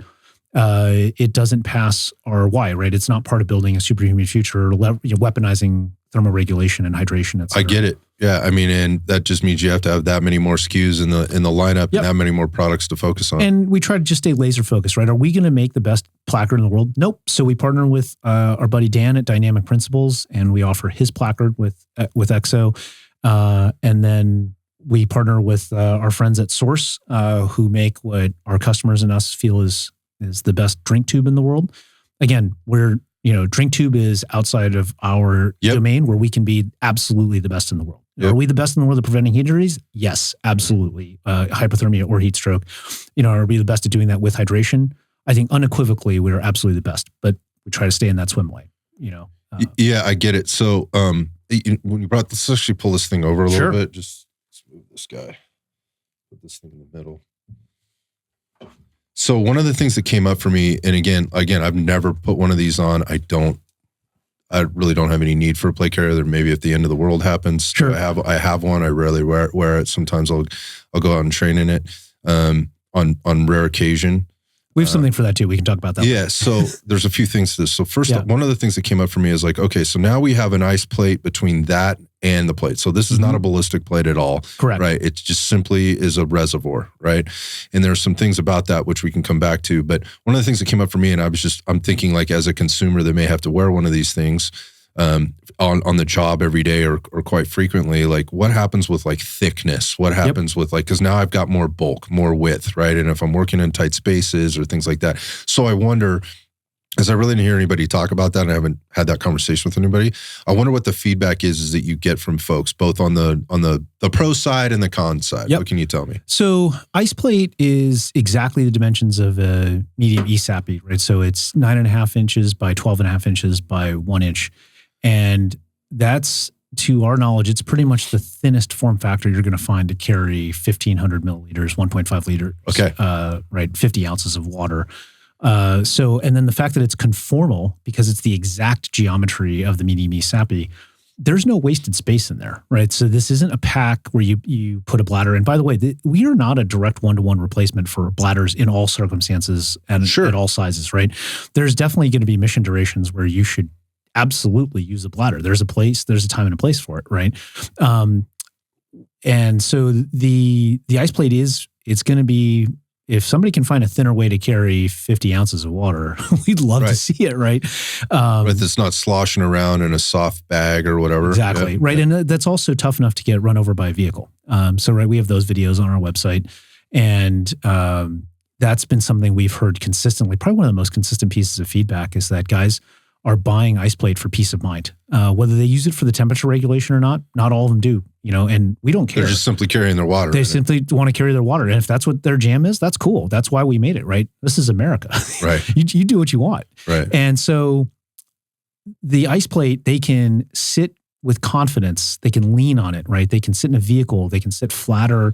Their head's not sticking out. They're not sitting at a diagonal, a weird angle. It reduces bulk, and the net value of the bulk that it reduces is going to be bigger. And then it reduces snag hazards, right? Because it's now housed inside of a slick surface. So it's great for confined spaces, and it's great if durability is chief among your concerns, which for most of our customers, durability is chief among our concerns. In fact, I was having a conversation with my head of strategic partnerships on my way over here in my flight, and he was telling me how he had just connected with these guys from a special forces group, and one of the guys, the lead guy, had come over from Force Recon, and he's like, "Oh man, I've been a customer here since 2017," and we're like, "What?" And so he's leading a procurement for his team now of ice plates, and he's like, "Yeah, man, I have a classic with the spring." And we were like, whoa, okay. So for those of you that don't know, we used to have a spring on the first generation of IcePlate Classic. I mean, it is truly the sign of an OG IcePlate. Okay. And my guys were like, well, man, okay, so do we need to get you a replacement for that thing? He's like, why? No, he's like, I'm adding ice plates. He's like, I still use that thing every day. And we're like, that thing's still running? Yeah. He's like, yeah. No, really, let me send you a new one. Yeah. He's like, man, this thing's been through more deployments than I remember. And yeah, it's still running. He's like, it works perfectly. It works as good as the day I bought it. And we're like, wow, that's crazy. So but that's what we're going Solid for. testimony. Mm-hmm. Okay, so there's some things about this too. So we were talking about 1,500 milliliters, right? So that's 1.5 liters. Yep. Right? So it's 1.5 liters of water. You could carry one. You could put one in the front if you wanted to. If you wanted to put one in the front, so that it's 3,000, milliliters or 3 liters of water. That's a lot of water. It's a lot of water. But you're gonna be good for a while, right? And you can, the cool thing about IcePlate being the same geometry as an ESAPI armor plate is that you can literally interchange it any way you want. And I think that's something that people still have a hard time getting their heads around. So for instance, if you want to wear a plate carrier and for whatever reason you just decide, I don't need a rear armor plate. You could, if you wanted to, really get slick and as light as possible. You could wear an armor plate in the front and treat your plate carrier like a chest rig and then put IcePlate in the rear plate bag. Felix does this, okay, sometimes. And then he'll put his armor plate actually in one of our IcePlate molly sleeves and wear it on the outside. On the outside, yeah. Got it. And you can literally do whatever you want, right? So it's total infantry fighting system Legos. So I think the burning question that people are going to have out there is, okay, dude, I'm on and op. Again, I'm going to use that in air quotes, whatever that means for whoever it is that might be using this, right? And I've got this frozen block of ice on my back. How long does it take to melt, or how long is it going to stay cool for? That's going to be a question. And obviously, this is a little bit of a depends answer. But what can you tell us? What's the data showing? What's the feedback that you get? Absolutely. So first of all, time is only one component of the correct way to measure thermoregulation. What you really want to be doing is you want to be thinking about power. And so you want to be thinking about watts, which watts is really just a consolidated way of saying joules per second. So there is a time component to it, but people think that longevity is actually the sign of more power, and it's not. It's actually the opposite. So when it comes to power, measuring power, the longer it takes for something to melt, actually, the less power it has. You want to maximize energy transfer in the shortest possible period of time. Okay. So it takes about 5,000 joules or 120 calories to melt an ice plate, to melt 50 ounces of water ice, okay, and turn it into drinking water. And that is otherwise wasted metabolic heat energy that would have contributed to your higher core temp. This goes back to the first part of our conversation. So you don't, how long that lasts, you actually ideally would only want that to last about 30 or 40 minutes. And then that means you've transferred all that heat that your body generated in 30 or 40 minutes, right? Likely probably 100% of your waste heat if it's 30 or 40 minutes, depending on how fit you are and how big you are, into that ice plate. So you've completely preserved your body's thermoregulatory capability, its onboard capability. If that takes longer, you actually are transferring less energy. So that's the most common misconception, I think, and it's something that we address, on our thermal physiology and the environment blog. But anyway, so to answer the question that people actually want to hear from this, how long does it really last? Okay, it depends on your metabolic capacity, your solar exposure, your radiation, your exposure to radiant heat sources, your ambient temperature, your humidity level, your work level. And so the basic range, because this is really what people, just give me the button, right? So a less fit individual who is larger, I'll stay away from specifics here to not offend anybody. But if you are on the larger side and you're less fit or lower metabolic capacity, we've heard the lowest we've ever heard is about an hour, 14 minutes, hour, 30 minutes. And I will tell you that particular individual was working, one of our drive-through customers, weighed about 350 pounds. Okay. Not super healthy. On the other end of the spectrum, we have some of our customers from JSOC who run like 430, 445, 5-minute flat miles. Okay. A couple of those guys have reported they've gotten 6.5 to 7 hours out of an IcePlate. Wow.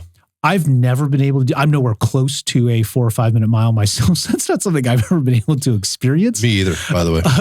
Even my best days. Yeah. I mean, that's a pretty special individual, right? That's able to drop a sub 5 minute mile. I know Olympic territory is higher than that quite a bit, but still for the general population and even for an elite segment of athletes, anything in the 4s is crazy. So that's not a common result that most people should expect to see. I think that's a fair way of putting it out there. So yeah, the time is often misunderstood when it comes to IcePlate. But going back to your previous question about evolution, we're now about to release the 3rd generation of IcePlate, which we have here, that actually is going to make its public debut right now. Oh, nice. I love Iron Sights exclusives. Nobody loves those better than me. This is an Iron Sights exclusive. So this is IcePlate Gen 3 number 0001. Nice. This is literally the first one that came off of our tool. And you can see we have testing marks from our inspections and whatnot, because we have to still make some changes to the tooling before it goes live. But so what we've done is we've enhanced the curvature, so it's now a little bit it's like more exact. So our IcePlate curve was super close to medium ESAPI, but it wasn't truly exact. We kind of at the limits of our engineering at the time, but now it's totally exact. So the overall dimensions are a little bit smaller, and we have a couple ounces more capacity. But we now have like a top fill port, bottom drink port, clocking, smaller strap loops, baffling for strength and audible control, noise control. Oh, so for like sloshing. Yes, exactly. For lack of a better term. No, sloshing is exactly it. Right, we have 2 fill lines, one for a top fill line, one for a side fill line, depending on how you're filling it. And that's to account for the fact that water expands 8% when it's phase changing from liquid to solid, turning into ice. But maybe the biggest thing for IcePlate that actually really does impact consumers is that since we invented IcePlate, we have consistently outsold our supply. Demand has outstripped supply every year that we've been in business. Congratulations. Thanks. But it's a nice problem to have. Yes and no, right? It makes for very angry customers, right? I get that too. Yeah, there's impatience out there and instant gratification. And understandably so, because like we will be sold out for months. And we can get these, big military or corporate orders, and they wipe out, 2 months of production, 3 months of production. So the thing that we're most excited about with IcePlate Gen 3 is that we've increased our production capacity. Nice. Pretty dramatically, like almost 100, like 900%. So a couple things with this. I have a few like technical questions. Like, sure. One, can you put electrolytes in this? Can you put drink mixes in here? And how does that impact frozen to, meltdown time stuff? Great question. You can put almost anything you want. So IcePlate's made out of high-density polyethylene, FDA certified, BPA free. So like an Algene bottle. To a certain actually extent, a little bit different. I guess what I mean by that is there's certain properties there that are helpful, but you've thought through this is my point. Yeah, absolutely. So Nalgenes are actually made out of a material called Triton Renew, which we will make future generations of IcePlate and Ice Flask out of. Oh, really? It's I mean, Nalgene does a great job. I have nothing but indestructible. I have the first Nalgene bottle I ever bought, right? It still works the same. I've only had to replace the lid, right? Mm-hmm. Yeah. So HDP is it's fairly prolific, and it has the performance properties that we were looking for. But to answer your question about electrolytes, almost nothing can grow or stick to HDP. It's kind of like by design. So you could put whatever electrolytes in that you want, liquid IV, Noon, whatever, protein powders. People ask us all the time, can you put coffee in it, beer? Yeah, you can put all of those things. Gatorade. Of course they would ask that. Right. And you just wash, oh, how do I clean it? You just dishwasher, like any other water bottle, squeeze a little, dish soap in there, shake it around with some hot water, drain it out, rinse it, and you're clean. You're good to go. You're good to go. Or put it in the dishwasher if you want to. But yeah, you can definitely put that in there. How does it affect the thermal transfer or thermal energy storage density? Not to sound like a lawyer that I'm not, but it depends on what mix you're using, right? How much salt is in it? What type of electrolytes? Is there calcium? What is the chemical composition? That makes sense. Has a huge impact on water's thermal storage capacity. Gotcha. And then just like one of the things I was thinking about is just drainage with this thing, right? Oh, yeah.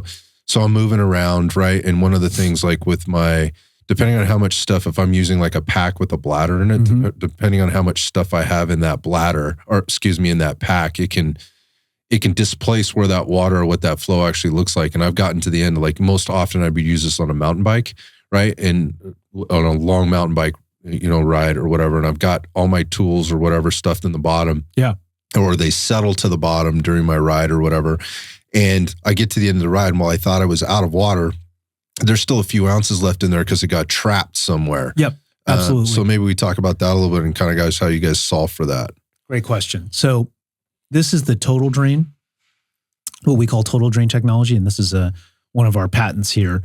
And basically, as you can see, it's just a sloped bottom so that all the water it's subtle. It's very subtle, but you can see, so there's an angle there. It's just like a fall line if you're laying concrete or whatever, so the water doesn't pool. It's super basic, right? So running the IcePlate dry is a key element of keeping it sanitary and clean, because if you run it dry, right?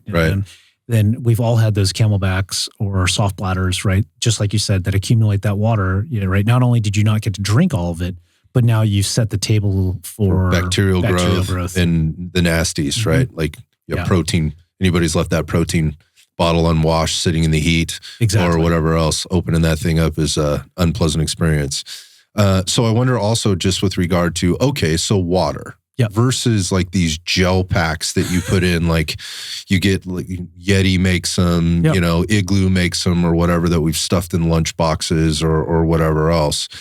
Is that more efficient or less efficient than water? Great question. So most of those blue ice type products, blue ice, it's great product. They're filled with something called PCM, or phase change material.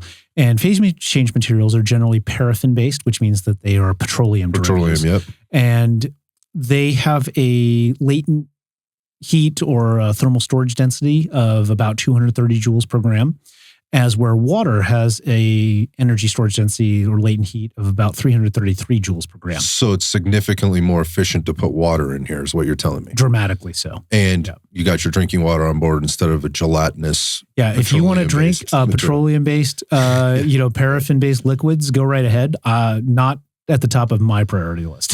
So I think that's the thing. The other thing that comes up for me with this is I'm just looking at this thing laying on the table here, and I'm thinking about transporting water, right? And having it available. Let's say, going back to your example of the 12 to 15 or 16 man team or whatever, and you got all these guys. So let's say that's at least 16, right?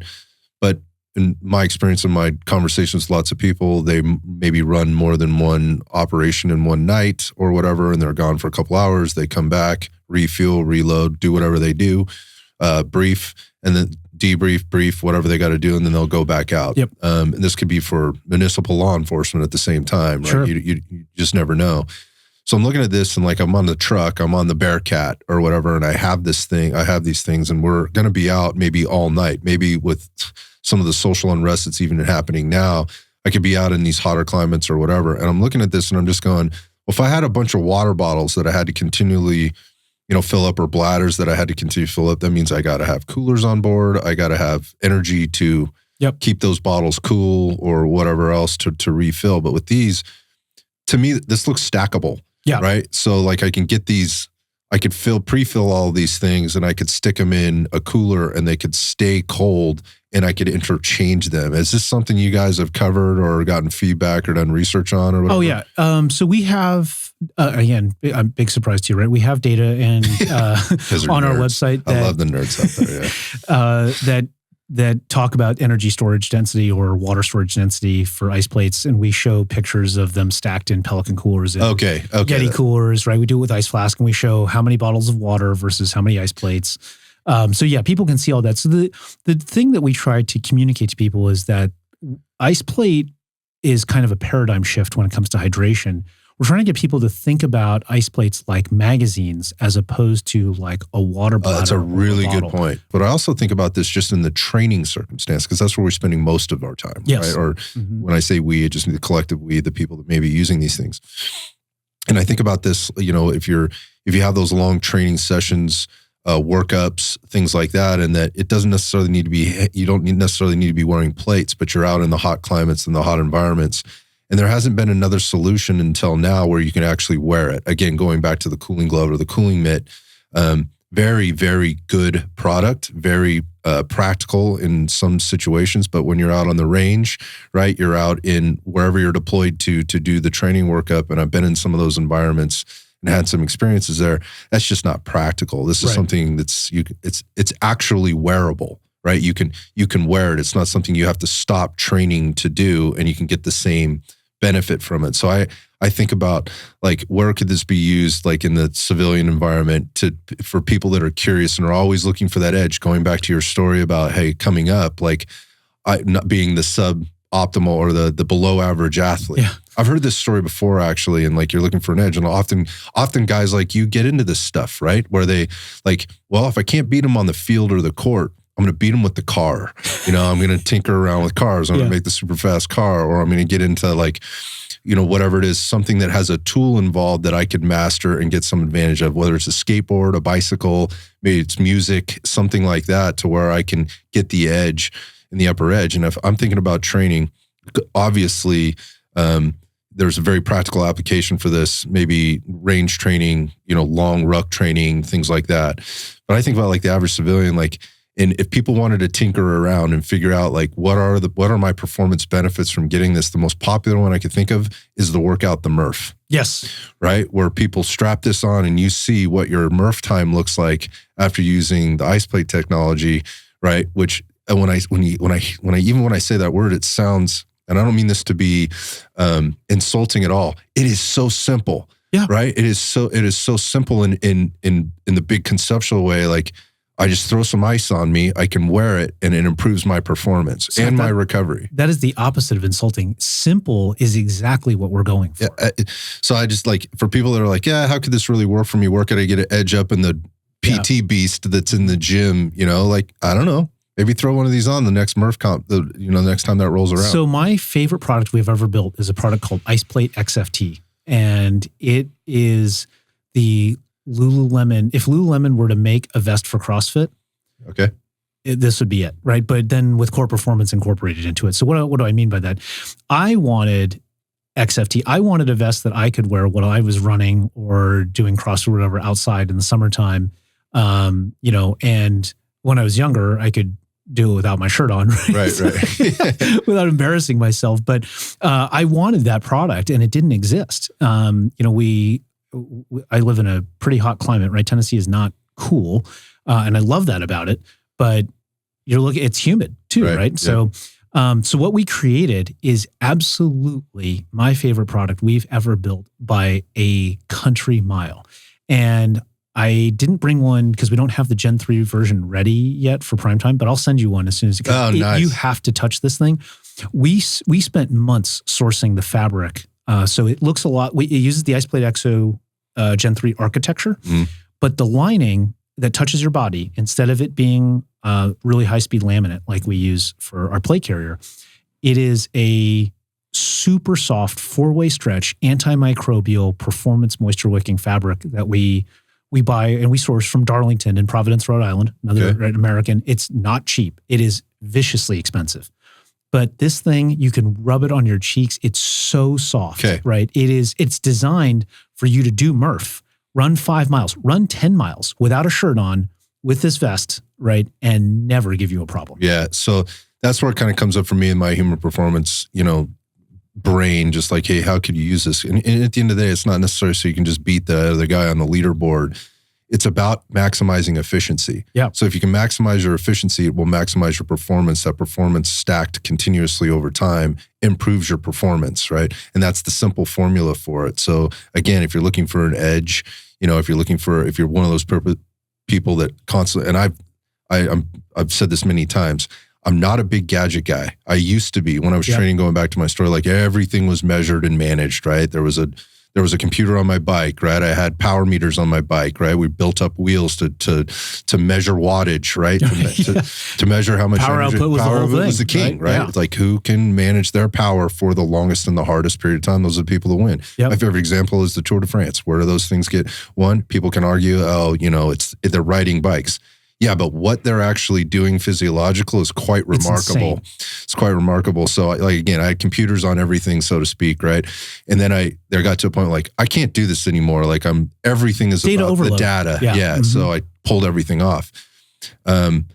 This makes perfect sense to me because it is measurable, but not necessarily from a data perspective. Like right now, it's over time, and if you can implement it in things like this, again, and to just be more efficient to get the work done in the time that you have to do it, and time becomes the problem, right, for so many people. That's the biggest issue that I hear with people when we're talking about training programs is like, look, I'm just trying to fit it all in, man. Right.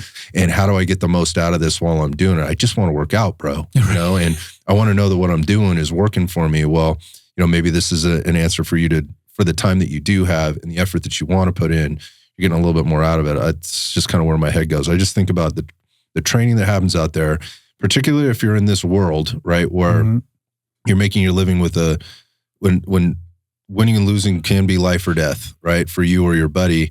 Like, where could this fit in to places that you wouldn't necessarily think? It's not just operational stuff. It's the whole training environment. It's the workplace or the training environment. And being cognitively there and being locked in for as long as you can to retain information, process information, and then get the job done, in the time they need. What does that do in terms of efficiency for people? And this will be interesting to see how this plays out.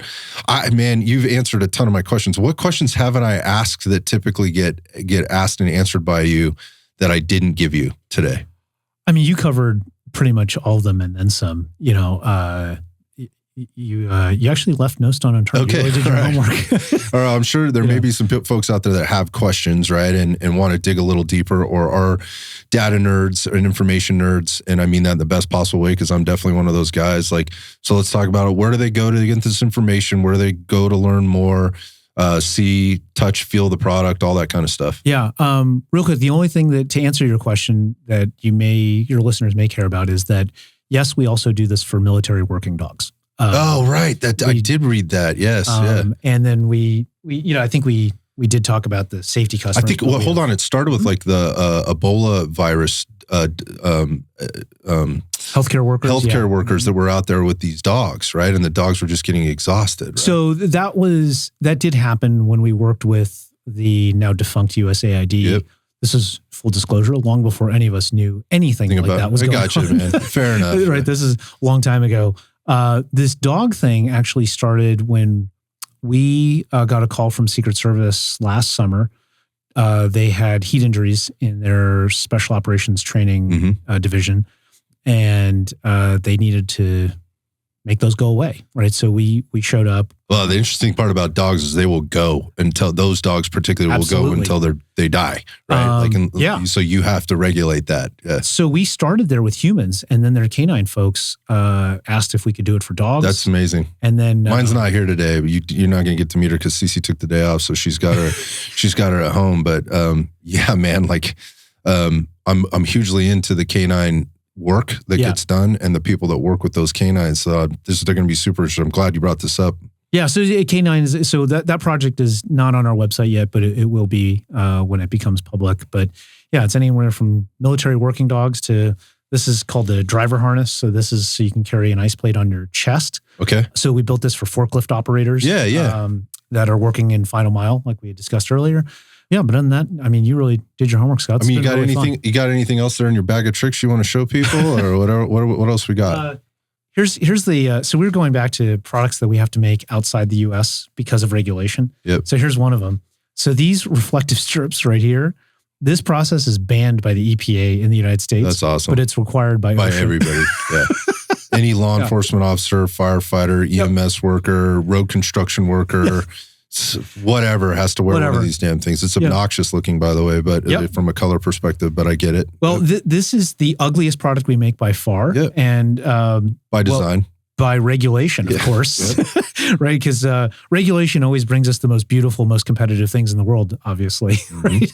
So yeah, we built this exactly to Class 2 ANSI specifications or whatever, but the IcePlate fits in the carrier up front. It is designed to carry 2 IcePlates, one front, one back, exactly, and it's Class 2 compatible. So if you're one of those poor bastards that has to stand on the side of the highway or whatever with the sign, the stop and go sign, this might be comfy for you. Comfy, and it'll, heat is cumulative, right? If there's one important thing that I hope listeners take away from this, and that is not commonly understood, is that heat is cumulative. So people think like, oh, it's been 80 degrees, 85 degrees. I don't need an IcePlate or whatever.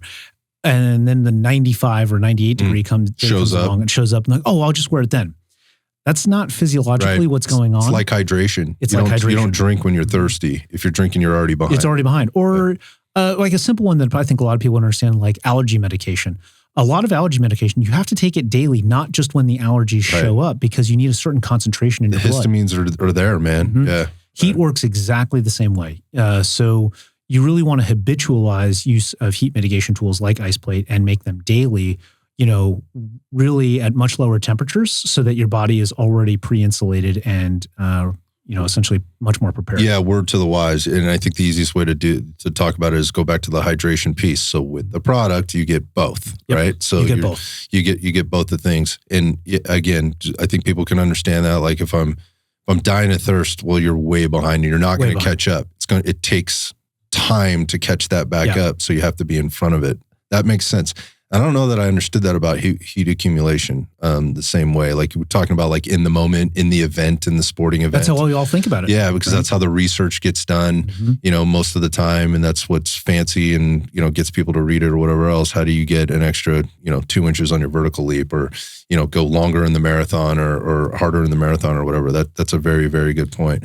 Yeah. The truth is you do it with habitualized hydration and thermoregulation. Right. So it's something you got to be thinking about ahead of time and all the time for that matter. It seems like you guys have come up with solutions for all of that. Going back to the website and where people go for this stuff, I was there. I could have spent probably days going through the blogs that exist there, the articles, the reviews that exist there, all the additional data and studies and links to things for people to dig into this. If you want to do that, if they want to do that, it's all there.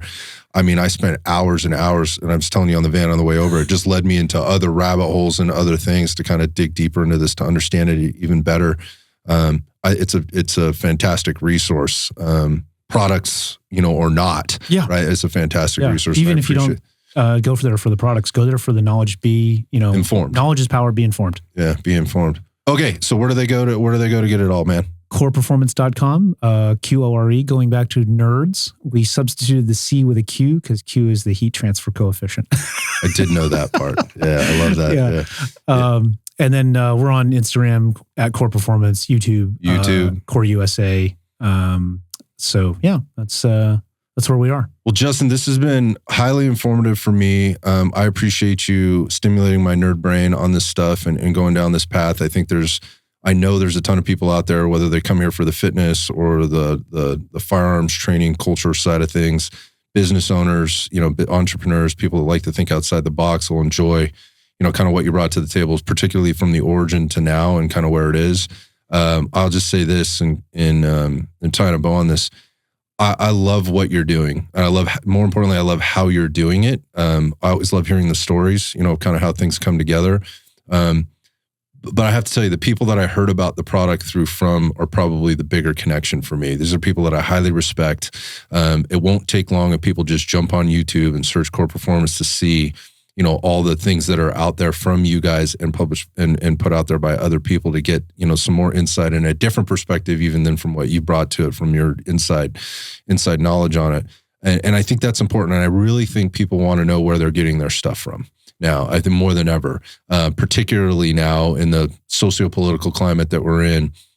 And, hopefully this gives people a little bit better perspective of, again, not just the product, but the people behind the product and what's going into this, the people that are actually using this product and how it's come to where it's at. And hopefully what they'll also take away from this is, to me, it sounds like you've come such a long way. You kind of hit a little bit of a stride here, but But to me, it also seems like there's a lot more room, right, for growth. You guys will learn a lot more, and this thing will continue to evolve. I would have no earthly idea how that would happen, because to me, it kind of feels and seems like you've thought of everything here. But being the solutions minded, company and person that you are, I'm sure somebody's going to hit you with some stuff, and you're like, yeah, we'll give that a try. But it won't come out until it's been properly tested, vetted, and put out in the right kind of way. And that's what I appreciate about companies like yours, that they're not just putting products out there. They're putting ones that make sense, that hold up and have been tested, right, in the right kind of environments. And you're doing it in a lot of places. So it stretches over a very large market, multiple market segments, right? And obviously within the ones that you have. So if there's anything that I could do to help you guys, continue that journey and put the word out about this stuff, you make sure and let me know, man. I'd be happy to do it. Well, I really appreciate that, Scott. We all do. I've really enjoyed this because I enjoy anything that stimulates critical thinking, and I love really informed and intelligent counterparties, and you exemplify that. And I think that what I really hope people take away from this conversation, this podcast, is that I think that we really try to encourage with the brand subconsciously critical independent thinking, right? It's why we try to be so transparent, right? Brutally, uncomfortably transparent, more so than people want to deal with in terms of the number of words on the website, the citations, et cetera, right? But what we're really trying to do there is encourage people to think critically and not just do what an influencer says or what an advertisement manipulates you into doing psychologically, but think about how do you become the best version of yourself, right? To contribute to your country, to our effort, to your team, to your family, right? How are you the best husband, the best wife, the best son, the best daughter, the best employee, the best boss? How do you do those things? But think critically about that, and don't just take other people's word for it. Think about it yourself, right? And do the research yourself, and don't go in with confirmation bias. Go in with a clear, objective mind. And I think that when people use critical thinking, it's probably one of the best ways that we can honor the freedoms that we enjoy as Americans, because critical thinking is how we come up with the best solutions for all mankind. I couldn't agree with you more. It's something that's sorely lacking in so many different places. And, the critical thinking encourages dialogue, right? And that's what we got to have today. And hopefully it creates dialogue, among other people, just in the message that you just said. If they take nothing away, as you said, like from this, hopefully they get that from it. And the other thing I would say, just in finishing off here, is just like, you're certainly one of those people that's just trying to leave the place better than you found it, right? Trying. Like, doing your best. And I think if people took those two lessons, like, hey, use your critical thinking skills, or develop them. If you don't have them, develop them further, right? And continue on that journey and that path, or crafting how you do that. And in that process, try to leave it better than you found it. The conversation that you wind up in, right? The team, right? The family, and ultimately, obviously, starting with yourself. So, man, this has been hugely rewarding for me. So I just want to say thank you one more time for making the trip out, for taking the time out of your day and your time to do this. I think it speaks volumes for you and the people behind QORE, and hopefully that resonates with the people that have put so much time outside of the company helping you get to where you're at. And so I appreciate all of you for that. So well, thanks. Thank you so much for having me on and helping us share our story. We really appreciate it. You got it, man. Anytime. Thanks, Scott.